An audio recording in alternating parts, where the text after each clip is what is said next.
It's not what you know, it's what you can prove. This is where they fought the Battle of Gettysburg. 50,000 men died right here on this field, fighting the same fight that we're still fighting amongst ourselves today. This green field right here, painted red, bubbling with the blood of young boys, smoke, and hot lead going right through their bodies. Listen to their souls, man. Killed my brother with malice in my heart, hatred, destroyed my family. You listen. You take a lesson from the dead. If we don't come together right now on this hollow ground, we too will be destroyed. Just like they were. I don't care if you like each other or not, but you will respect each other. And maybe, I don't know, maybe we'll learn to play this game like men. I once read an interesting book. It said that most people lost in the wilds, they die of shame. What? Yeah. See, they die of shame. What did I do wrong? How could I have gotten myself into this? And so they sit there and they die. Because they didn't do the one thing which would have saved their lives. And what is that, Charles? Thinking. Are you not entertained? Are you not entertained? Is this not why you are here? What's up, all you golf swing nerds, high-performing golf coaches, and continuous learners out there? Welcome to the Golf Guru Show. I am your host, Jason Sutton, aka The Guru. If you have been listening to the last season, thank you so much. And if you are new to this program, I want to thank you and welcome you to another great season of learning and growing via the Golf Guru Show. To reiterate my goal for this project, it is my mission to tease out the habits, life lessons, and self-development ideas from the best in the teaching and coaching world. I hope that you find this information on this show applicable to all occupations and fields of study. I am so grateful for all the outstanding guests that we've had on the shows thus far and their willingness to share their knowledge and expertise. But most of all, I want to thank you for listening, thank you for sharing, and thank you for subscribing to the podcast. On this episode, my guest is Brian Manzella. A little bit about Brian. He's the Director of Instruction at English Turn Country Club in Louisiana. He was the 2003 Teacher of the Year for the Kentucky section and the 2013 Teacher of the Year for the Gulf States section. He is a Golf Magazine Top 100 and a Golf Digest Top 50 teacher. Brian has joined forces in the last couple of years with fellow Top 100 and Top 50 teacher Michael Jacobs and golf's most published researcher Dr. Stephen Nesbit for the 3D initiative, developing kinetic and kinematic software for analyzing the golf swing, now is known as Jacobs 3D. Manzella is now the Director of Instruction for Jacobs 3D. On this episode, we discuss a variety of topics, but most importantly, his work with Jacobs 3D, Dr. Nesbit, and their side of the Alpha War debate, among many other wide-ranging topics in this very insightful, educational, and interesting conversation. So without further delay, let's hear from Mr. Brian Manzella. Brian, welcome to the show, man. Thanks so much for taking the time. How you doing? I'm doing good. Happy New Year to you and all your folks, and very excited about being on the show. Well, I appreciate you taking the time. It's I think we've got an interesting topic. Obviously, we're going to talk a lot about Club Kinetics and some of the stuff you've been into and the new book and a lot of exciting things coming out in 2019. But before we get into the nitty-gritty, take us back to the beginning and give the listeners some lineage of your career and sort of how you got to where you are today. Let's kind of start with, where you grew up, what were you like as a kid, and then take it from there. Yeah, I think the most interesting thing about my upbringing is my dad always had this idea that there was going to be a movie about me one day. I didn't know what the movie was going to be. But hold on a second. I've never heard that come from you. What are you talking about? What kind of movie? Yeah, no, he used to. He had this idea in his head.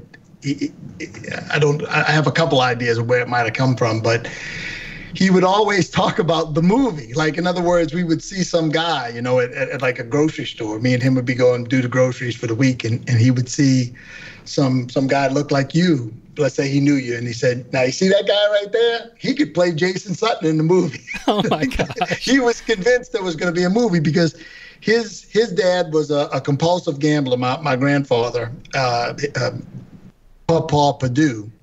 And he lost the family money a bunch of times. And at some point, he had done it so many times that my dad, my uncle, was a year ahead of him in school, had to drop out of school and get a job. This was when my dad was in his first year of high school. I think it used to be 3 years. And so he didn't get to do, what he wanted to do. And he wanted me to have a shot at doing something. So everything that we always did, my dad died when I was 25.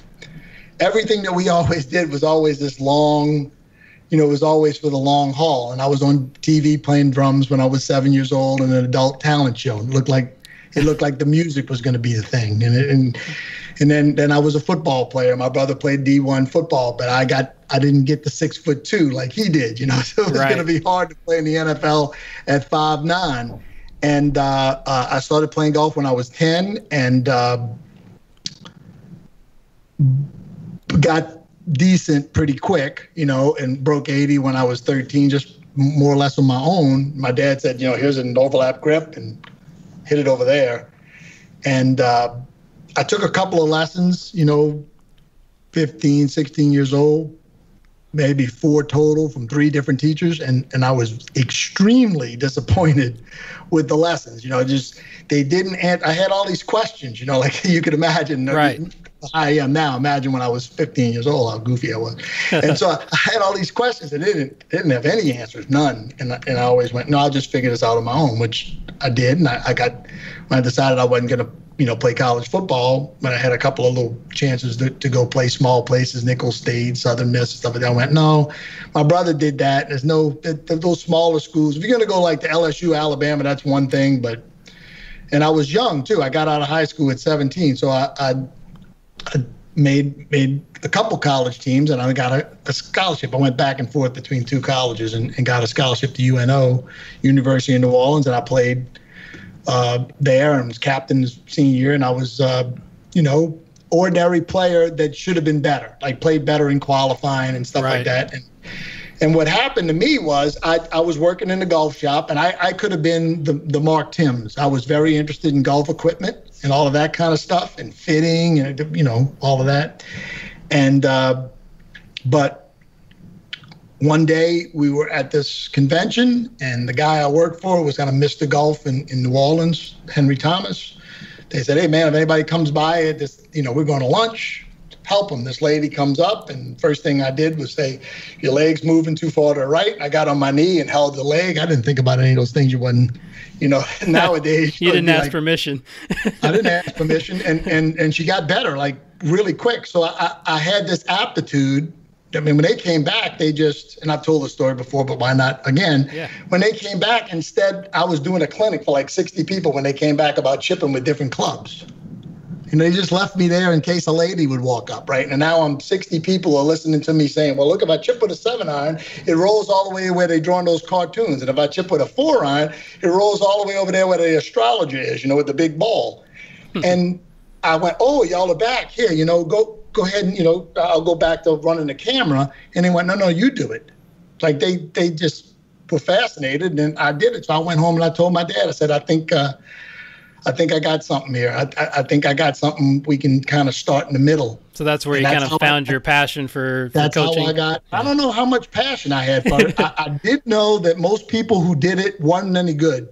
Yeah. And I think that's you can imagine when my dad was in that spot. He's thinking I might be, maybe I'll be in the Olympics, or maybe I'll be in the NFL, or maybe I'll be on Soul Train, playing with a African-American band, or all the things that looked like was going to happen. And now I tell him I'm going to be a golf teacher, and he wasn't the kind of person that took golf lessons. He didn't think anything of those guys either at the City Park driving range where there were 14 guys teaching. But when I told him that's what I thought might be a good thing, his wheels turned and he went, nice looking kid, he's going to study, he's going to come up with all kind of crazy stuff. I think it'll work out good. And, for the most part, he was right. I've really, 36 years now, I've really enjoyed doing it.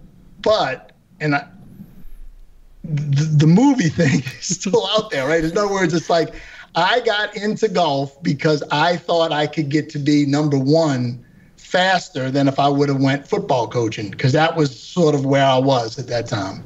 Okay. Now, if you'd have told me somebody that eats grass and wears a hat wrong on his head was going to get paid $5 million a year to be LSU's coach, I wouldn't have given one golf lesson for money, man. I would have went straight to football. But there were more people in 1981 or whenever that was, 82, there were more people making decent money as golf pros in 1982 than as football coaches. But as we all know, that's changed a lot. For sure. And so I just went out from the beginning to be the very best. And then I figured out, well, there's two things, right? There's to be the very best, or maybe God knows if you are or you aren't, right? And how is anybody else going to know? It's such a weird, sure, subjective it's kind subjective, of thing. Yes. But there was also this thing, right? Other people thought. So I said, well, now I got two goals. I want to be the guy that, they vote up the list before they had lists. Right. But I thought about stuff like that. And I think if somebody, not that anybody would spend 2 seconds trying to understand me, but if anybody wanted to, the two things they got to plug in their calculator is, I'd quit if I didn't think I could get to number one tomorrow, but I still think I can do it. And everything I've ever done for 36 years has always been the long view. Like, it might work for 3 years. No, this is a 10, 20 year. I've always taken a long view. Now I'm 57 now. So, right. But I keep telling myself Butch Harmon, 74, right. or whatever. Big picture, so, right? Big picture. Yeah. Yes, sir. Gotcha. Yeah. So how did you, what was your first job? And I know you worked with Ben Doyle. I've heard your career. So it's interesting sort of how you went through the different philosophies.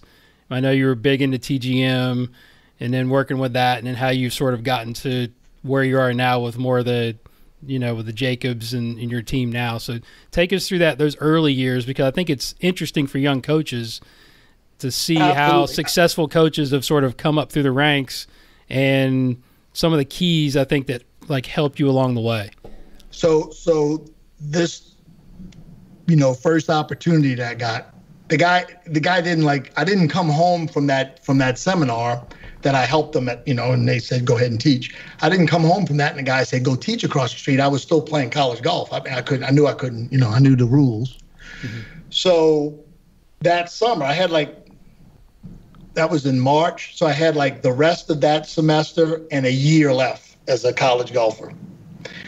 And that summer, I went in one day. It was a Tuesday. And Mr. Thomas said, hey, Brian, take that set of clubs right there. It was his staff set. They had dust on them. He didn't play golf anymore. And he said, take that set of clubs over there. You got a junior clinic starting in 5 minutes. What junior clinic? Go. So you get thrown into the fire, right? So we had a golf facility at that point in time that was 72 holes. It's 36 now. At City Park in New Orleans. It was 72 holes and a 111 tee lighted double-decker driving range. So it was a hell of a place to get started. And I got this junior program, and I'll never forget the first day, the little mommies with the strollers and the 4-year-old kids and the running nose and the whole 9 yards. And that's how I got started. And I did that for a summer. And then I played college golf for a year. And then I came back and I did that next summer. And I'm trying to get the timeline here, but I did that. Sure. I know for sure I did it for 2 summers. And then before the third summer, I was finished with my eligibility. in May, and I turned pro to teach. And now I'm not even allowed to teach at the driving range where I worked. There was some like crazy limit. So I was teaching my first 6 months of teaching was in a big field on UNO's East Campus where we used to all go hit balls, which was great, a great way to start. So I'd start teaching little bitty kids now. You can't use big words. Alpha torque to a little kid, not going to work. Right? So that's a good way to start. So if anybody wants to get into golf teaching, they probably have some little kids that want some help, go volunteer, probably get a shot at it. And then the next thing I got to do was that 6 months where I had this space. Like I could give a golf lesson and in my act could play in the thing bigger than the studio, which was good because I was animated and still am. So I got to kind of understand the space of a golf lesson, like where to stand, where not to stand. I didn't have a stall because that's where I went. In October that year, I started professionally in May. In October that year, now I can teach at that driving range. And now I'm in the stalls, and there's 16 authorized instructors, all working for themselves.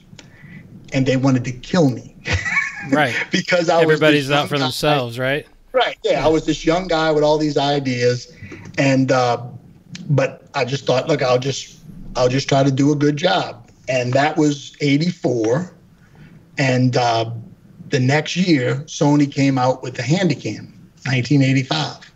And so I had the first video camera anybody in the area. And they started doing articles about me in the local paper and on TV and all this kind of stuff. And boy, they really didn't like. One guy took a book of sequence photos I had that I'd been collecting since I was 10, and he threw it in the bayou, without me knowing. I would have dove in after it was too long. But there is no better way. I don't even know if the places like that even exist anymore. But there was no better way for me to learn the business of golf teaching than to be at a place where I had zero help, that the telephones were all bought and paid for by 2 or 3 of the teachers. So nobody ever called and said, they answer the phone, City Park Driving Range. Yes, can I have a golf lesson with somebody, please? They weren't calling my name. So somebody had to figure out I could teach. Now, how did they do? So I got a sign, and I said, Brian Manzella, precision golfing instruction. Oh, wow. Right? And I learned, hey, people were going to look at your golf swing. So I would set up and I'd try to make good swings and hit good shots, and people would come up and ask me. Once I had the video camera, then that was a kind of a draw all by itself.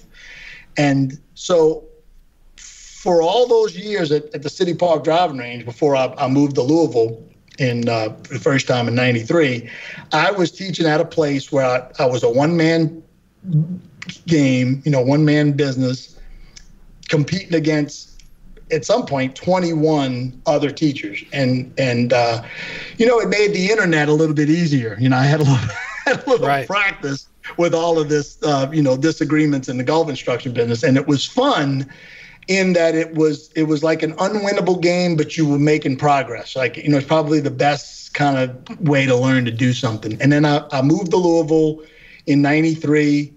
And I worked there 1 year, and it was very interesting because now I was an expert from another city, And then I went back in '97, and what I learned there was this Jesus guy. He moved out of his hometown too to start doing his deal. He's a little bit better league than me. So the whole profit in your hometown thing is real, man. Because when I went to Louisville, I was now starting at the level that I showed up at. Right. You had to build your business again. Right. But nobody was thinking of me. Isn't he the little football player that has trouble breaking 80? In other words, I was the golf teacher that was working with David Toms. You see what I'm saying? Sure. So that's where I came in at. And I got on the radio. I taught a guy who was Mr. Radio in the area, Terry Miners, super, super good guy. And I got on the radio, and I can talk if I can't do anything else. Yes, you can. At some point, I was the SEC football guy. I mean, it would have me on and say, "Okay, Georgia's playing Alabama now. What do you think?" Georgia's a high school team, basically going to run them off the field. So I got my appetite for that, and then I met my wife in 2001, and we started doing the long distance thing. And at some point, I moved back here, and for a while, I was actually teaching in Louisville and living here in New Orleans. Oh wow! And then what eventually happened was the opportunity came up at English Turn, and after being at driving ranges my whole life, being in a Nicholas course was kind of a neat deal, and I learned something about that. I said, I'll never find out how good I could actually be in this business until I'm at a place that Nick Faldo could fly in on a private plane, get in a limousine, and show up for a lesson and not be embarrassed. Every place I'd ever worked before that, and I taught at some nice ranges. The range I taught at in Louisville for a while was pure as a driving range, because it's a driving range, right? English Turn, Nick Faldo, he's already played in the tournament at English Turn, so he would not be embarrassed for me or himself showing up to take a golf lesson in English Turn. And it's been a great 9 years there. And what I would say about what I've learned from all of that for the young teachers is you got to dance every dance. And if you really want to teach, you just knock on enough doors and somebody will let you pay a fee, whatever it is. And if it's a crummy driving range, it does not take away from the golf lesson. It doesn't have anything to do with the golf lesson. If the balls are reasonable and the grass, there's some grass there that's cut, not this high, I got my fingers 4 inches high listening, then you can teach just as good as you can if they opened Augusta just for you. And if you keep doing that, and if you really want to get good at it, you gotta keep turning every possible rock of information over. And that's kind of how I got to where I am now, as far as, the stuff with I'm doing with Mike. What do you remember what you were teaching back in those days? That'd be interesting, because I know that one of the questions I'm going to ask you is obviously what you've learned now and what you've changed, because we all evolve, right? I mean, we learn something every year. I mean, what were some of the things that you I want to ask at every seminar, Yeah. Every seminar I want to say, what is one thing that you used to teach that you didn't teach? But that's exactly it. Yeah. Tell me that. Yeah. So when I first started teaching, so pre-golfing machine, I thought that what I was teaching, I had to organize it. Otherwise, I'd be all over the place. So I literally wrote a book called Absolute Golf. It had some stats in it. It had a setup chapter. It was my little red book. It wasn't like a bunch of different ideas. It was like, here's how to make a backswing, here's how to make a downswing. And I remember telling Ben Doyle about that when I went to see him. And then, but what I figured out is, even though I could help people, a tour player came to town and found out I had a camera, and I had to give a tour player a lesson out of thin air. And I felt like I helped the guy a little bit, but I just knew a couple of things. One, there were certain people that were just kind of hitting a brick wall, and I didn't have anything to get them, over, around, or through the brick wall. And my golf game had sort of like peaked out.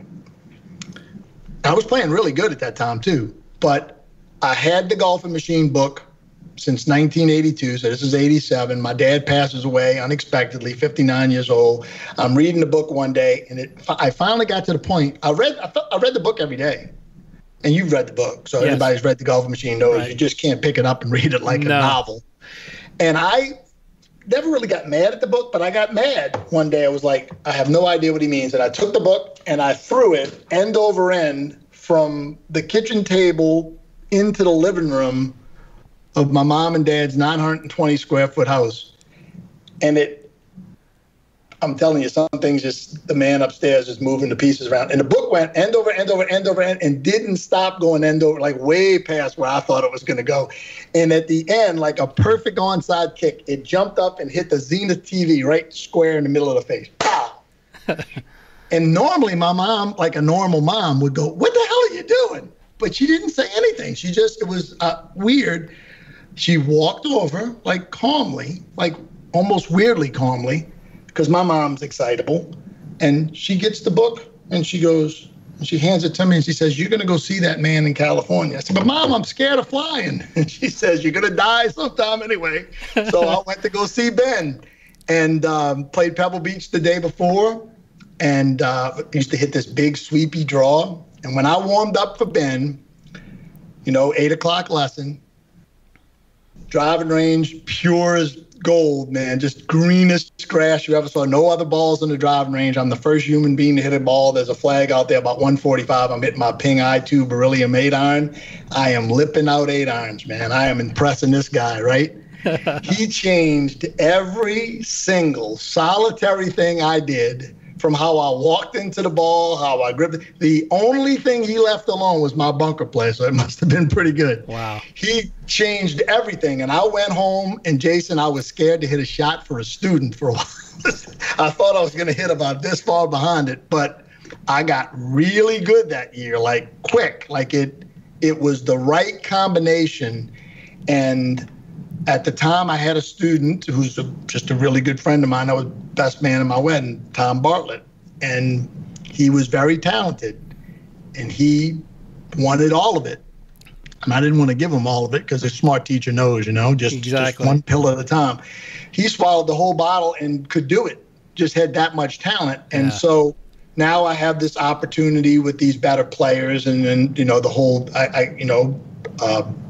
got a chance to, I played in a four-spotter when I was still throwing money away doing that. I played in a four-spotter with Greg Lesher, who I gave a few lessons to, who was low amateur in USAM, was an All-American at LSU. Mike Heinen, who won on tour and almost won again in New Orleans. Michael Finney, who everybody knows, and David Toms. And we're talking at dinner, and I guess David thought, "Hey, I'd like to work with you sometime." So what happened was, I'm sure Mike threw some good words in there for me. I caddied for David in the USAM qualifying at Lakewood, and it was so bad weather that I took my tennis shoes and threw them away after 9 holes. My feet were starting to bubble up. Wow. The tennis wasn't waterproof, and I was starting to blister. And I got a caddy for this cat. He's going to make it. He bogeyed the first hole, and he's shoots 32 or something on the front 9. And I'm going, "David, if you don't mind, man, I'm going to caddy barefoot because I'm not going to be able to make 30. There's no way. I'm starting to blister from this water in my shoes." He said, "I don't give a damn what you do." So I threw the shoes away. He would after 27 holes, he was 13 under. So he bogeyed the first hole, and he was 14 under for the next 26. You can't take a whole lot of credit for helping a guy like that. He had just a little more talent than the next guy. And so I started working with him and Lesher and some of those other guys. And that's when I knew there must be something wrong with what I was teaching at the time, because everybody that I taught that could do what I was teaching at the time, exactly the way I thought ideal was, couldn't hold David's socks. David couldn't do any of it. And what I had to do with David was just let him do his deal and then just try to teach around it, right? And so I knew pretty early on in the golf, this is like 89 we're talking right now, 88, 89. And I went to see Ben in 87. So I knew pretty early on this, at least Ben Doyle's pattern, maximum participation, laggy pattern wasn't for everybody. And, so everything I've ever done, whether it was going to see Ben or study the golfing machine or the stuff we're doing now with Dr. Nesbit and Mike Jacobs, the only reason I ever did any of it, bought my first video camera, have a golf studio with, I don't even want to tell you all the equipment I got on the other side of this wall because I'm still paying for it. But it was just I could always teach. I could teach the first time that the lady came up and I put my hand on her leg and said, "No, your leg can't move this far to the right." I just thought I'd get some better information. And I've been very fortunate to be in the spot that I'm in now. A lot of people would like to be in this spot, and I don't blame them. So take us to that point where, how did you meet Michael and Dr. Nesbit, and then we'll kind of get into the alpha stuff. But talk about how you guys came to how you came together with those guys and started working with them. So that 87 meeting with Ben, the first meeting with Ben. So we got real close real fast. Right. So the first teaching summit was 88, and I was, taking him back to his hotel. He was staying at a different hotel like I was. And I'm the person, by the way, if anybody listening to this ever bought all the videos that they used to sell, but I think they give away now, like when somebody talks at the teaching summit. Yeah. Ben Doyle's was never available. And he didn't want them to have full control of that. He didn't mind them selling it. And I was the person who they were trying to do some kind of pull a fast one on them. And I was just explaining to them, Ben, this is what they want you to sign. And, you know, that's why you can't buy that. And looking back, I wasn't trying to, I wish it was available because it was really good. Even though people said they couldn't hear it, which was odd because they had $200,000 worth of equipment. They should have been able to get a cricket, you know, loud enough to. But anyway, so Michael Jacobs did the same thing as I did with Ben. He found the golfing machine. He found Ben. And so for years, you know, in the 90s and the early 2000s, Ben would always say, you need to meet this kid on Long Island. He's an up-and-comer like you were when you came to see me. Y'all are like-minded. So I put it off for a long time, not because I had no issue, but we ran into each other, I think, at the show. And we had dinner with Ben and Mike, and we got along right away. So we started doing golf schools the next year. And we've literally probably never had what you would call a legitimate argument. You know, so now we've been friends for so long, I kind of know why. I mean, he's basically the guy version of my wife, Lisa. He did this exact opposite. Like, he's the doer, Lisa's the doer. I'm the dreamer, right? You know, sure. I mean, it's a gap thing. Like Rocky said, you know, I got gaps and she's got gaps. Yeah. And so we really get along. We've never argued over a penny. And so what happened was Mike had all these books. Mike Jacobs had all these books. Science of Golf. He had them all. Like, that was the World Scientific Golf Congress when it was a lot bigger deal than it is now. It used to be a big deal. And then Finney had one of them. And so I had seen the books before. And so one of the guys in the books I had seen the name a million times was Stephen Nesbit. You know, he wrote these papers, and I thought he was this older guy. So we were basically like starting to call these people now. And then he called, and I called Jacobs, and we got a couple of the guys together, and we all went to see him. And I knew 20 minutes into this thing, this guy, whatever this guy says is right. And then he drew the circle on the board. He says, you know, you're forcing it along this path, and then you're forcing it more and more in, and then you're forcing it this way, normal.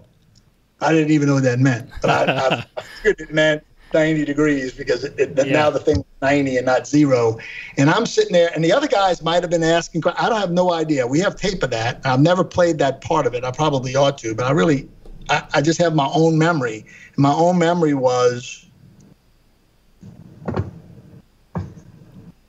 you know, I'm like, you know, to myself, you know, just, how do I do this now? Right. I'm pulling along the path and then in, and then right there, I started thinking about. So the listeners, you're pulling the handle into your body, and I'm starting pulling along the grip, and now I'm pulling more and more in. I'm just trying to do what I'm seeing on this board, right. And I'm going, literally, instantly knew why David Toms could play better than Tom Bartlett. I knew instantly why I couldn't beat anybody, and I had to aim 50 yards left to hit a driver and play with any pressure on me.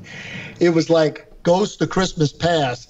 At every lesson I ever overhandle dragged, there was a guy named Matheson in Louisville that took 10 lessons from me, and he couldn't get the ball in the air, and he would hit a 5-iron right in the middle of the sweet spot and would look good on video, you know, hands forward and all that stuff that everybody thinks is so important, and he couldn't get it airborne. Taking all the loft away.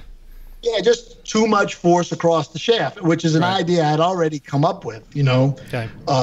Anybody wants to search the Brian Manzella forum, way before the Nesbit science days, force across. I knew you could have too much force across the shaft, but now I knew why. I didn't know you were supposed to be going this way with it, right? So as luck would have it, or fate, or whatever you want to call it, there's no traffic, which the only time there's no traffic is like 2 a.m. If there's no traffic, Michael Jacobs can leave his house and get to Lafayette College in Eastern Pennsylvania at Dr. Steve's office in 2 hours. Now, there's this thing called the George Washington Bridge, and if you're ever going over it, you have to add that to your stopwatch time.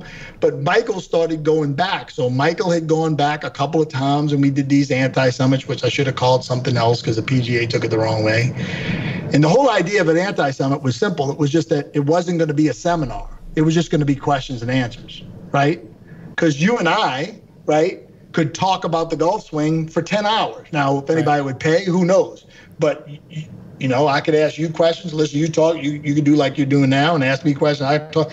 So that's what the idea was. So it became a lot more obvious to me at that thing that this was the way we needed to go. And so Mike kept going back, and I started going every year, at least once or twice with Mike, and Mike would go 4 or 5 times, Mike Jacobs. Mm-hmm. And, you know, this whole thing, if you knew Stephen Nesbit, you know, well, you'd have to be his buddy. But if you knew him well and you knew Michael Jacobs well, you would go, I can't understand how this relationship works. They're the same cat. Right. They have the same kind of, I really don't care what anybody thinks. I'm doing my deal.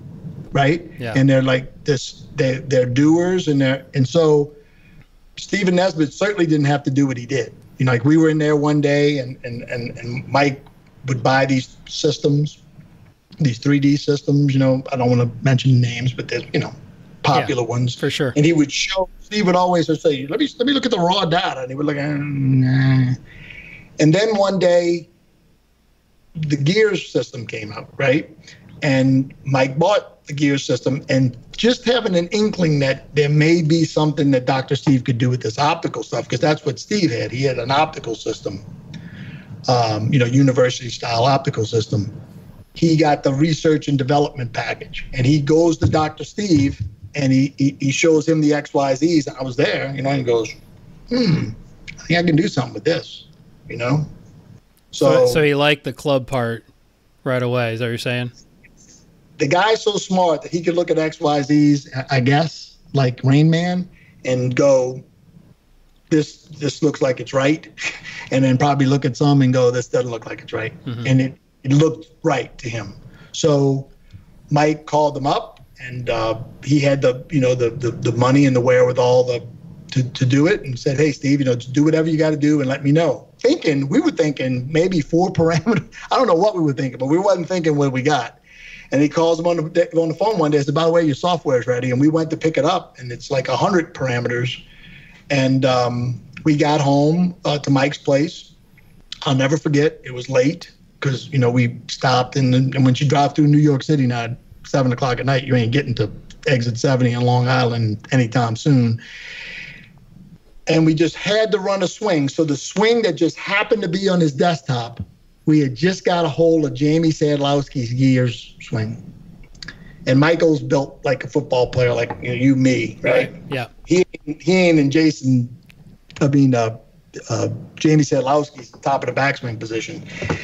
And so we put it up there, right? And we put up a couple of graphs on his like 50-inch monitor in his room, and he gets kind of posing like, he's okay, now he's forcing it this way and he's torquing it that way. And I'm telling you,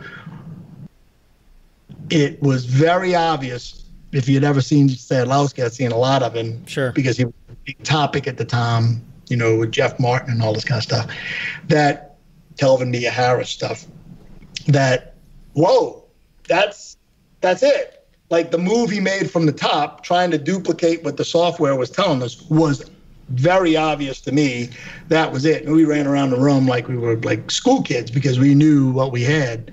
And what was interesting about that is we instantly kind of like changed our whole like thought. Like we knew we had something that was very valuable to what we all do, right? Try to solve the mystery of the golf swing. And I started calling people. I'd never done anything like this before in my life. I started calling people on the phone that I would never call on the phone and say, hey, man, we got this thing. You might want to come, like, take a student or something like that and come check this out. And because it was just like we knew now that we had to, we were not only dealing with our stuff, right, which we had been selling since the first day we gave golf lessons, but now we had somebody else's stuff that was and we acted a different way. And a lot of the things that we've done, from then on have been, maybe confusing to some people, but trust me, it's been because you're dealing with somebody's legacy here, and the opportunity he gave us, Dr. Steve gave us to basically what Dr. Steve says, this probably would have just wound up on some shelf somewhere, like right. Dusty, like in the archives of Lafayette College and the USGA, which he did all the research for with the National Golf Foundation's assistance. And now it's a live thing. Jason Sutton can make a swing on gears, and we can run like we could do at the merchandise show week, where we're going to do one live with the gear setup. And it's been that's about 5 years. And I was going to say, what was the timeline there? Because I remember, tell me, kind of put together the timeline, because I remember seeing, and I'm sure you remember the day when you and I think it was Como and like Dennis Sales all went to see Dr. Kwan when all that, basically the scientific stuff started getting measured. Do you remember that? Was that before or after? I said one of the greatest days in golf instruction history. And by the way, that thread's still up, and people, I get misquoted a lot. That's why I love doing things like this, because you just go to 3741. I said one of the greatest. And one of the reason why I said that was I thought finally some of the crazy things that were brought up that day were finally going to get, that I had been fighting personally, were now going to get fought by the PhDs. And you know what? Nobody's going to fight your fights. So I was wrong. Right? But I thought, if there's anybody going to do it, this guy's going to do it. But anyway, that was probably 4 years ago. And so we got the software like 5 years ago. Okay. So it was pretty close to the same time. Yeah. And of course, Dr. Kwan was doing ground reaction forces, ground reaction force stuff pretty much only at that point. Oh, okay. Then, I didn't know if he was doing body stuff or club stuff at all. No club stuff and just a little body stuff. Gotcha. But the thing that was interesting about that day when it related to all of this, stuff that we would do with Dr. Nesbit is I started really realizing, it's like anything else, like all people aren't created equal, and everybody, all golf teachers aren't created equal. And I think I'm a pretty good football player, but, Drew Brees is probably a million times better. So it's one of those things where, you start knowing, we're probably in a pretty good spot here over here in Lafayette College. Right. We knew, when it came to what we were dealing with at that time, now we got Alpha Man in the body and all this kind of stuff. But the club stuff, we knew we were on the right track for sure. Yeah. So let's get into that a little bit. So, obviously a lot of the listeners out there may not know the basics of like club kinetics. So can you just start by describing what is alpha torque, what's beta torque, what's gamma torque, and then we can kind of get into some of the, debates that you're having with other folks. Sure.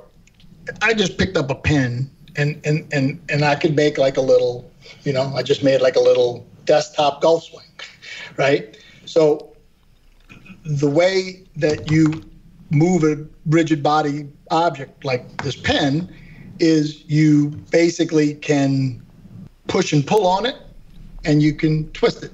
I could stand here and just twist it, like flick it like I'm a drummer, and you can tell I need practice. That's really bad. But, the drums are over there, though. So I could practice if I had time. So that's all twisting, right? Just kind of like tapping a pen on the ground. And then I could just move it and throw it up against a wall and have the pen lengthwise hit the wall at one time. That would be like linear, and the other would be more angular. So you're talking about the work, right? You're talking about linear and angular work. Not necessarily the work part of it. I mean, that's, where you're moving the pen.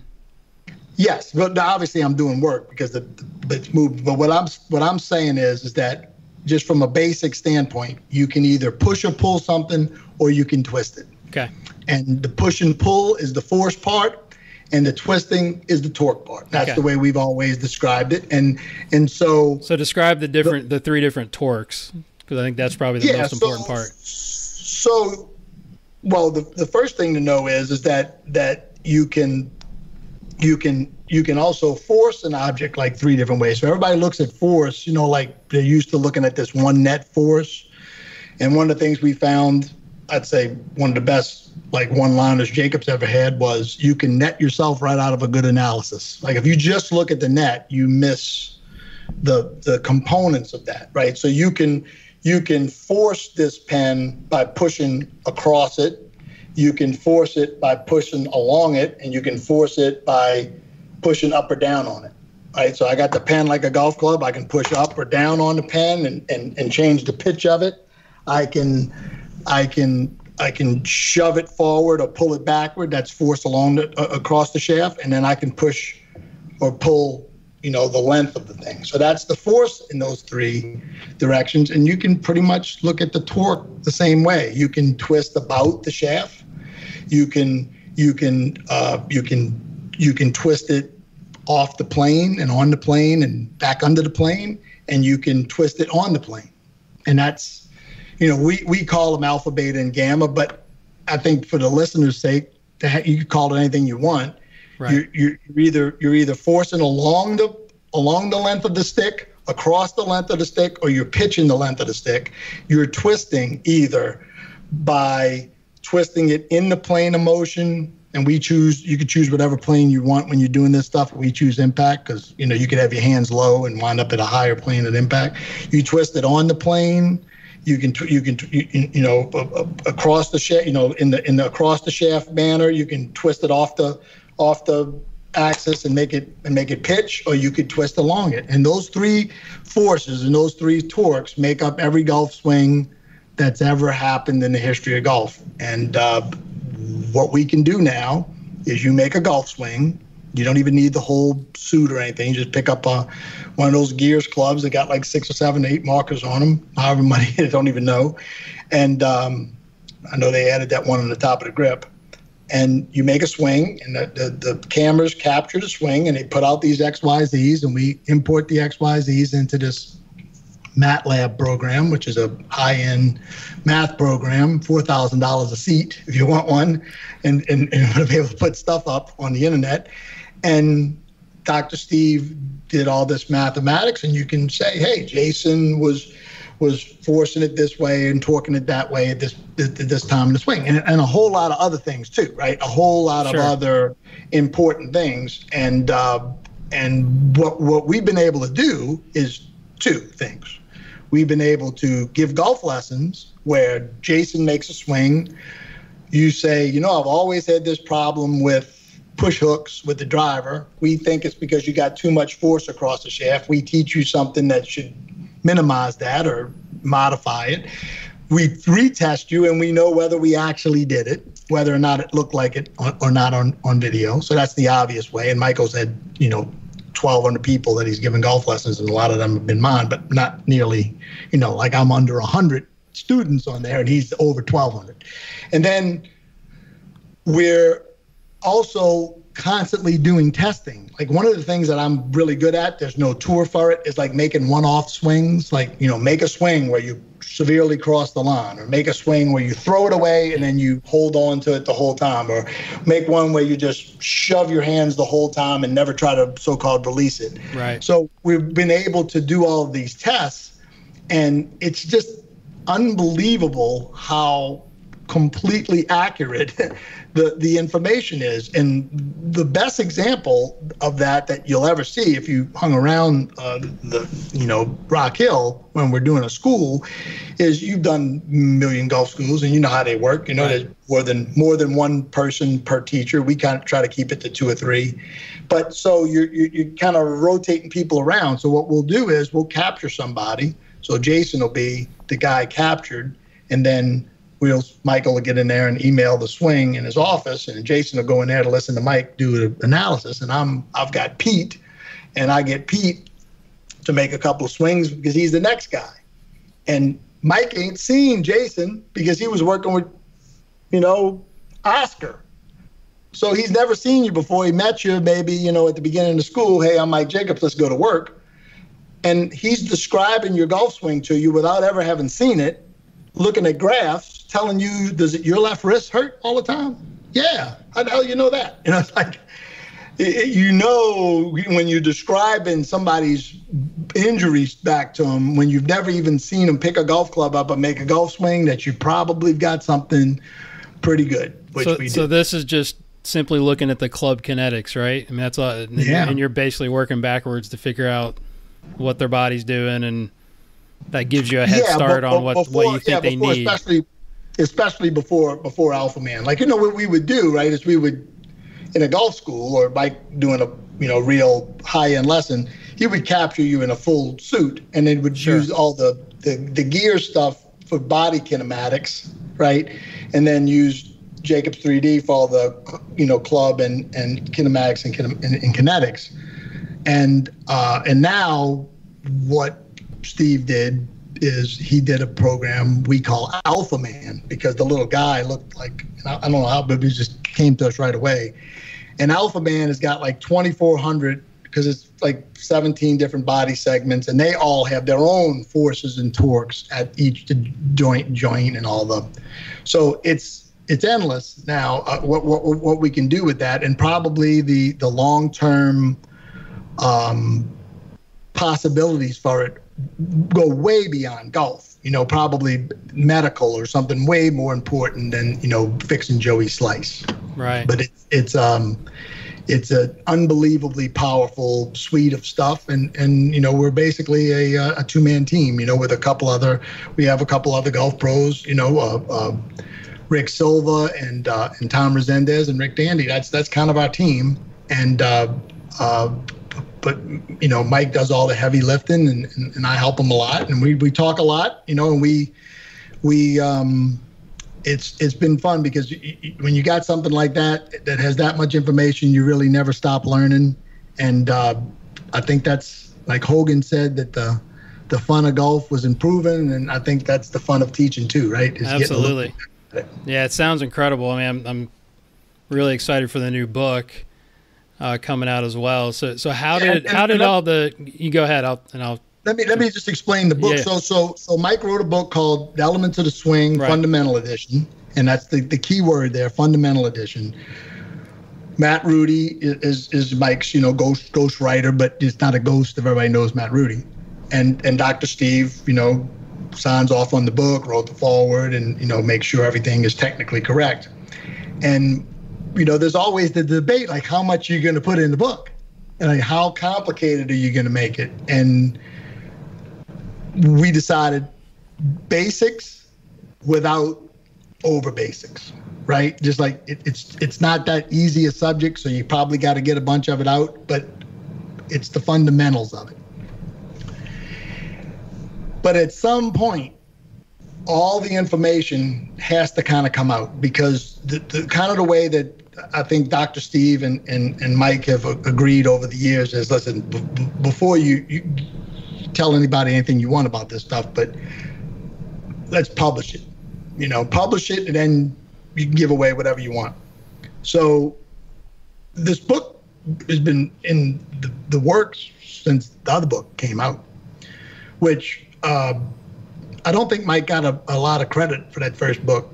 It's pretty damn good. So this book is to that book what The Golfing Machine is to the Little Red Book. It's like, okay, it's got 500 pictures, and it's probably going to be 450 pages, and it's got all the stuff in it that's the whole system. Not, you know, not the equations, but anybody that knew equations could figure out, I think, at least we think they would be able to figure out the equations from this book, and all the things that we've literally on purpose not said about it, wanted to. I think a lot of people thought that I would, because I'm supposed to have such a big mouth, but you know, it's not my program, and it's not my math. It's Steve's math. It's Mike's program. They have a business arrangement. I'm the director of instruction. I just work for them, right? I'm part of the team, and I'm lucky to be part of the team. So there was no way I was going to spill any beans. The beans get spilled in this book by a large measure, and it's my prediction is there's one thing that's in this book that's going to outlive all of us. Like, it's a really fundamental part of the methodology to do the math, and I think that it's so intuitive for a teacher that there'll be a lot of people that use it, whether they ever run a swing. You know, it's like there's people going normal, they ain't never run a swing either. You know. So. Yeah, so that's a good starting point. So how did? Because I know that's why you've been sort of scrutinized a little bit for holding back, but I get it. But how did the Alpha Wars start, and sort of the debate of, you know, the other guys like Quan and Sasho and then Michael Finney, which I know you guys were good friends. I mean, what can you talk a little bit about that and sort of what their findings and how they're maybe not as accurate as you think they are? Or, I mean, how does that play out? Because I know I've kind of followed the whole debate. Yeah. And I think a lot of it comes from where you haven't given them a whole lot of information, which I understand that now. So early on, before there was, you know, any kind of a disagreement, I didn't know what I know now, you know, for sure. I mean, I'd be a dummy, right? I mean, 4 years of fooling with this stuff, I haven't learned anything, then I'm the biggest dummy in the room. So, but I knew enough, right? I'd heard everybody talk about this subject, some, and I knew that it was different. What Dr. Steve does is different than what anybody else was explaining how they do it. So I was in this basically pickle. I couldn't say what it was, but I wanted to, but I can't. You know, I mean, it's like I could have, and that would have been the end of me, you know, when it came to that. So I was in this predicament of being the guy who, for fun, will argue with Galileo about the world being flat around, just for fun, because I know it's round, right? But I bet you I could hold them off for 5 minutes. So now the great debater can't debate really, because he can't, at the end of the day, you know, reveal enough to end the debate.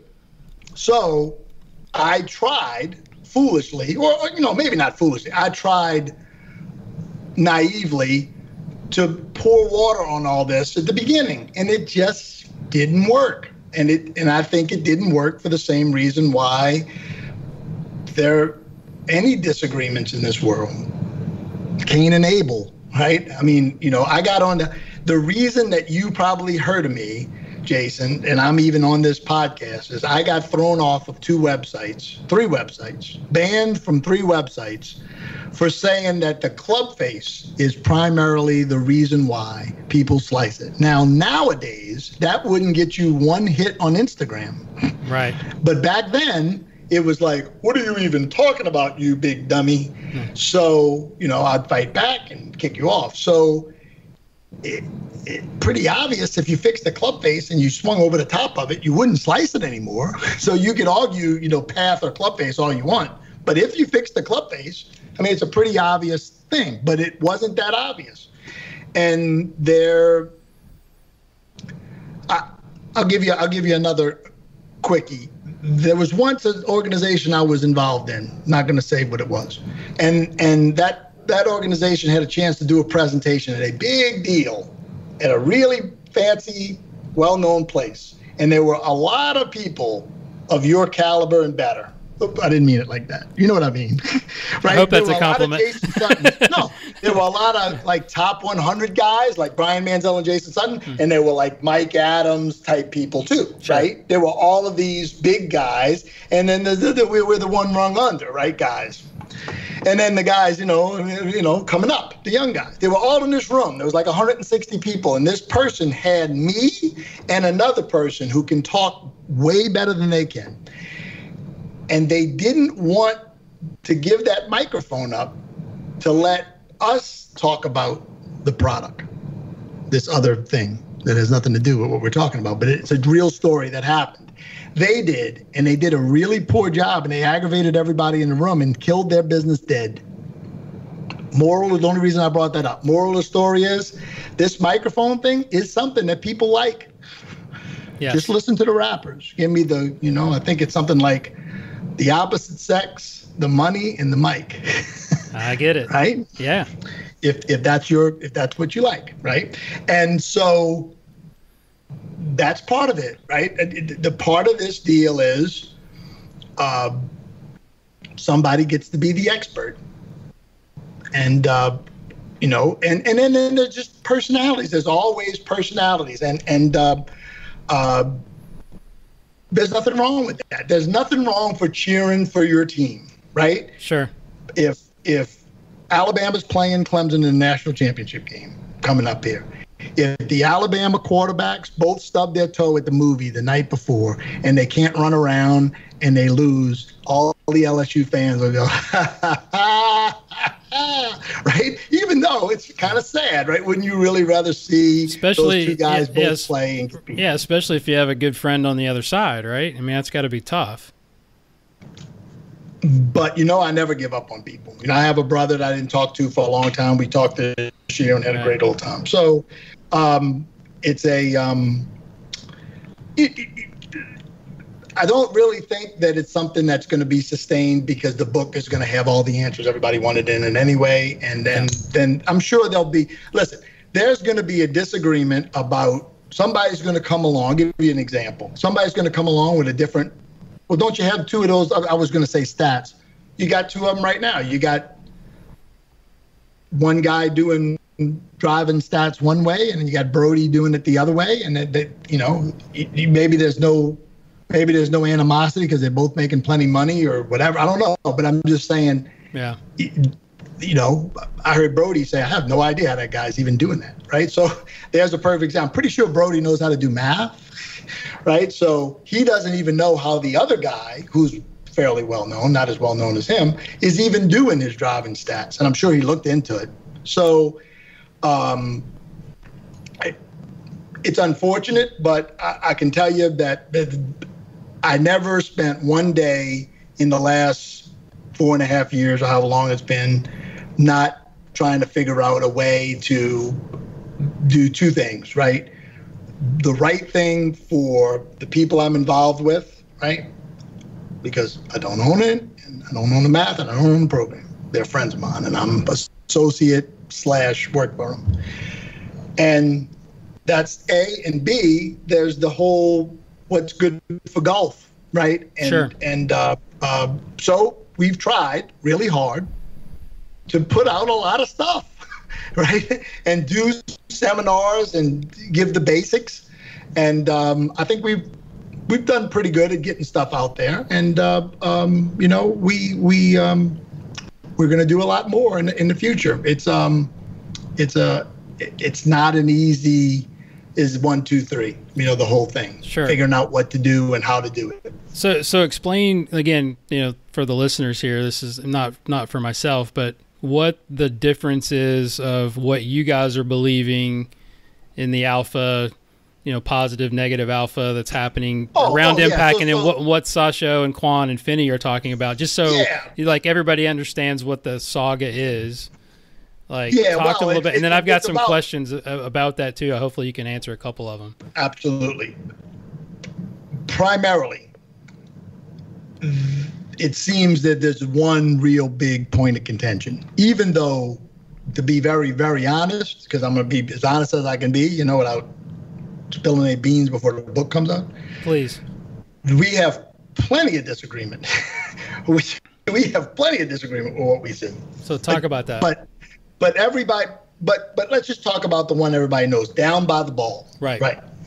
So down by the ball, I always knew, because I tried to do it and tried to teach it, I knew you could have too much force, too much pushing or pulling at the top of the grip across the shaft at impact, right? It would kind of retard the club head.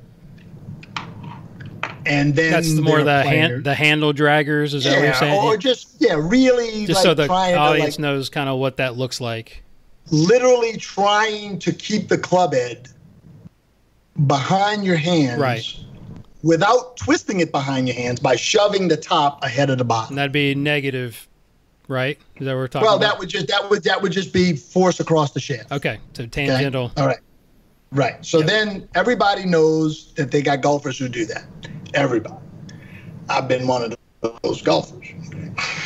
Then you've got people like Nicholas that look like that thing is kind of lining up where the shaft's like straight up and down. He used to hit a one iron about 120 feet in the air when the one iron center of gravity was probably in the middle of the golf ball. So he definitely wasn't forward leaning it, and he hit it plenty far, right, for not being ever that big a guy. I mean, he was burly at some point, but he was never 6 foot, by the way. And you know that, and everybody that knows anything knows that. So you've got basically like the Tommy Gainey, he's got the real strong grip and almost has to push his hands forward to keep the club face from closing. And you got Nicholas who reported to everybody who wasn't listening, I'm trying to release this thing as soon as I can, which is true, right? And I've had people say, no, I'm trying to not release this thing until as late as I can, right? So what we're saying is that those two actions would create a response, what we call an angular response from the club, differently. If you threw it early enough that you could be pulling really back on the handle, going normal really early, the club could, especially if you were hitting a driver with the ball forward and the shaft leaning back, like a lot of long drivers do, right? They got 4, 5, 2 degree loft, and they're putting, they're launching it at 10. So some of it's the shaft kicking forward, but they're literally got their hands behind the ball at impact. You could do that enough where the club head would be, the angular response would be trying to make the club head go past your hands, and just by holding on, you would somewhat retard that. So that would be positive alpha late. Is that what you're saying? No, that would be negative alpha torque. You would you would be forcing it in a way that the club head wanted to go past your hands, but you were retarding that by twisting in the check swing direction. Gotcha. Yep. Famously, the scratch player in the Nesbit working power paper, who was a guy built like you. Mm-hmm. If you keep doing that workout, that's all you do. and was what could generate a lot of club head speed and probably hit up on a driver that was 43 inches long, like Nicholas's driver. Okay, I know Nicholas was 42 7/8. And then you have the guy who's shoving the handle so far forward that the angular response is the club is, blowing back away from the ball, lagging. It's causing more lag, and now you got to get to some hopefully desired delivered loft, right? And you're having to torque through that. That's positive alpha torque. You're trying to make the club head that's trying to go backwards from the force go forward, and the opposite would be the club edge trying to go forward, and you're either on purpose or on accident trying to keep it from going forward, or just by having your hands on it, you're keeping it from going forward. Right. We're saying that we see a few golfers who pull back on it enough where the club wants to go forward and they're, retarding it. A few. But most golfers, especially if you've got a 7-iron in your hand and you're banging down on it, which everybody's doing now because the ball goes so damn high. I hit a 7-iron in the studio yesterday, and TrackMan's pretty good about height shots in the studio and outdoors. Peak height. I wasn't even warmed up. I hit a 7-iron 105 foot high. I swung 84 miles an hour at it. So imagine it. You do too, right? Have kids that can swing almost 100. Right. So they got 98 mile an hour 7-iron. It's going to go 135 foot high. Not if they hit down on it 8 though. So the TrackMan, used to be 6-iron, about 3.5 down. Yeah. Not these guys. Not no Cam Champ, man. Well, that's what I'm seeing too. Is like when the shaft is going like into lead deflection, what kind of alpha you think they're putting on the grip, or what's happening there? Is it positive or negative? Okay. So that's been so as long as this thing is going on, there's been like one thing after another that the other side throws out. So that became a thing. And so the golf club doesn't know whether or not the rotation that's happening to it, try to think of the right way to say this, is coming from the force that's off axis with the center of mass, or it's coming from the twist in action. At the end of the day, that's all rotation. Okay? Right. And so you can put that in the golf club in a way that would make the shaft at some point, go forward. But it wouldn't just be, the golf club is not just responding to the torque in the twisting action. It's also responding to the torque. We don't call torque, we call angular response. The angular response that's coming from the force. Yeah. So what do you see? What do you see that happen? Is that more in better players, or is that the chops? Oh, everybody's going in the lead. So Sure. I was just telling you that. So Gotcha. everybody's going in the lead, and lead is occurring because of both of the rotations on the club. Gotcha. Now, what was the question about better players? No, I was just saying that's a common characteristic. Everybody's going in the lead. Okay, that's all I was asking. Yeah, so you can keep going.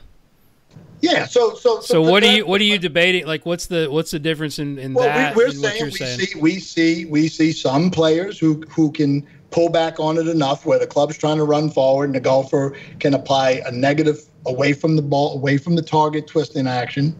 Okay. Negative alpha. Right. But mostly we see positive alpha because we see a lot of handle dragging and the club shoving back and you trying to plow through it.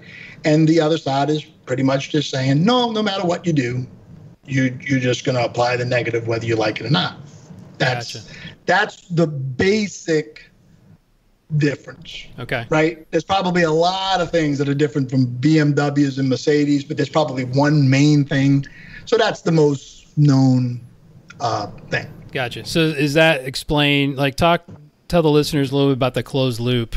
Is that that's completely different. Yeah, talk about that because I think that's really interesting, and hopefully that comes about in the book as well. I've had some discussions on that even recently, right? So the golf club, when you're looking at the golf club that in gears, right? You got all these markers on it, and if you could do like Bewitched and wiggle your nose, and the golf club could make Tiger Woods' swing.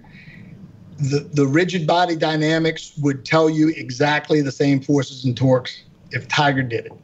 If you had a machine, Nike used to have a pretty good robot that could put the exact forces and torques that Tiger put in his swing when he was with Nike, and we captured the club in that swing, it would be exactly the same forces and torques. So the forces and torques applied to the golf club have nothing to do with whether it was one hand or two hands, 4 hands, 6 hands, or no hands, because you're a magic trick and you can make the club just move.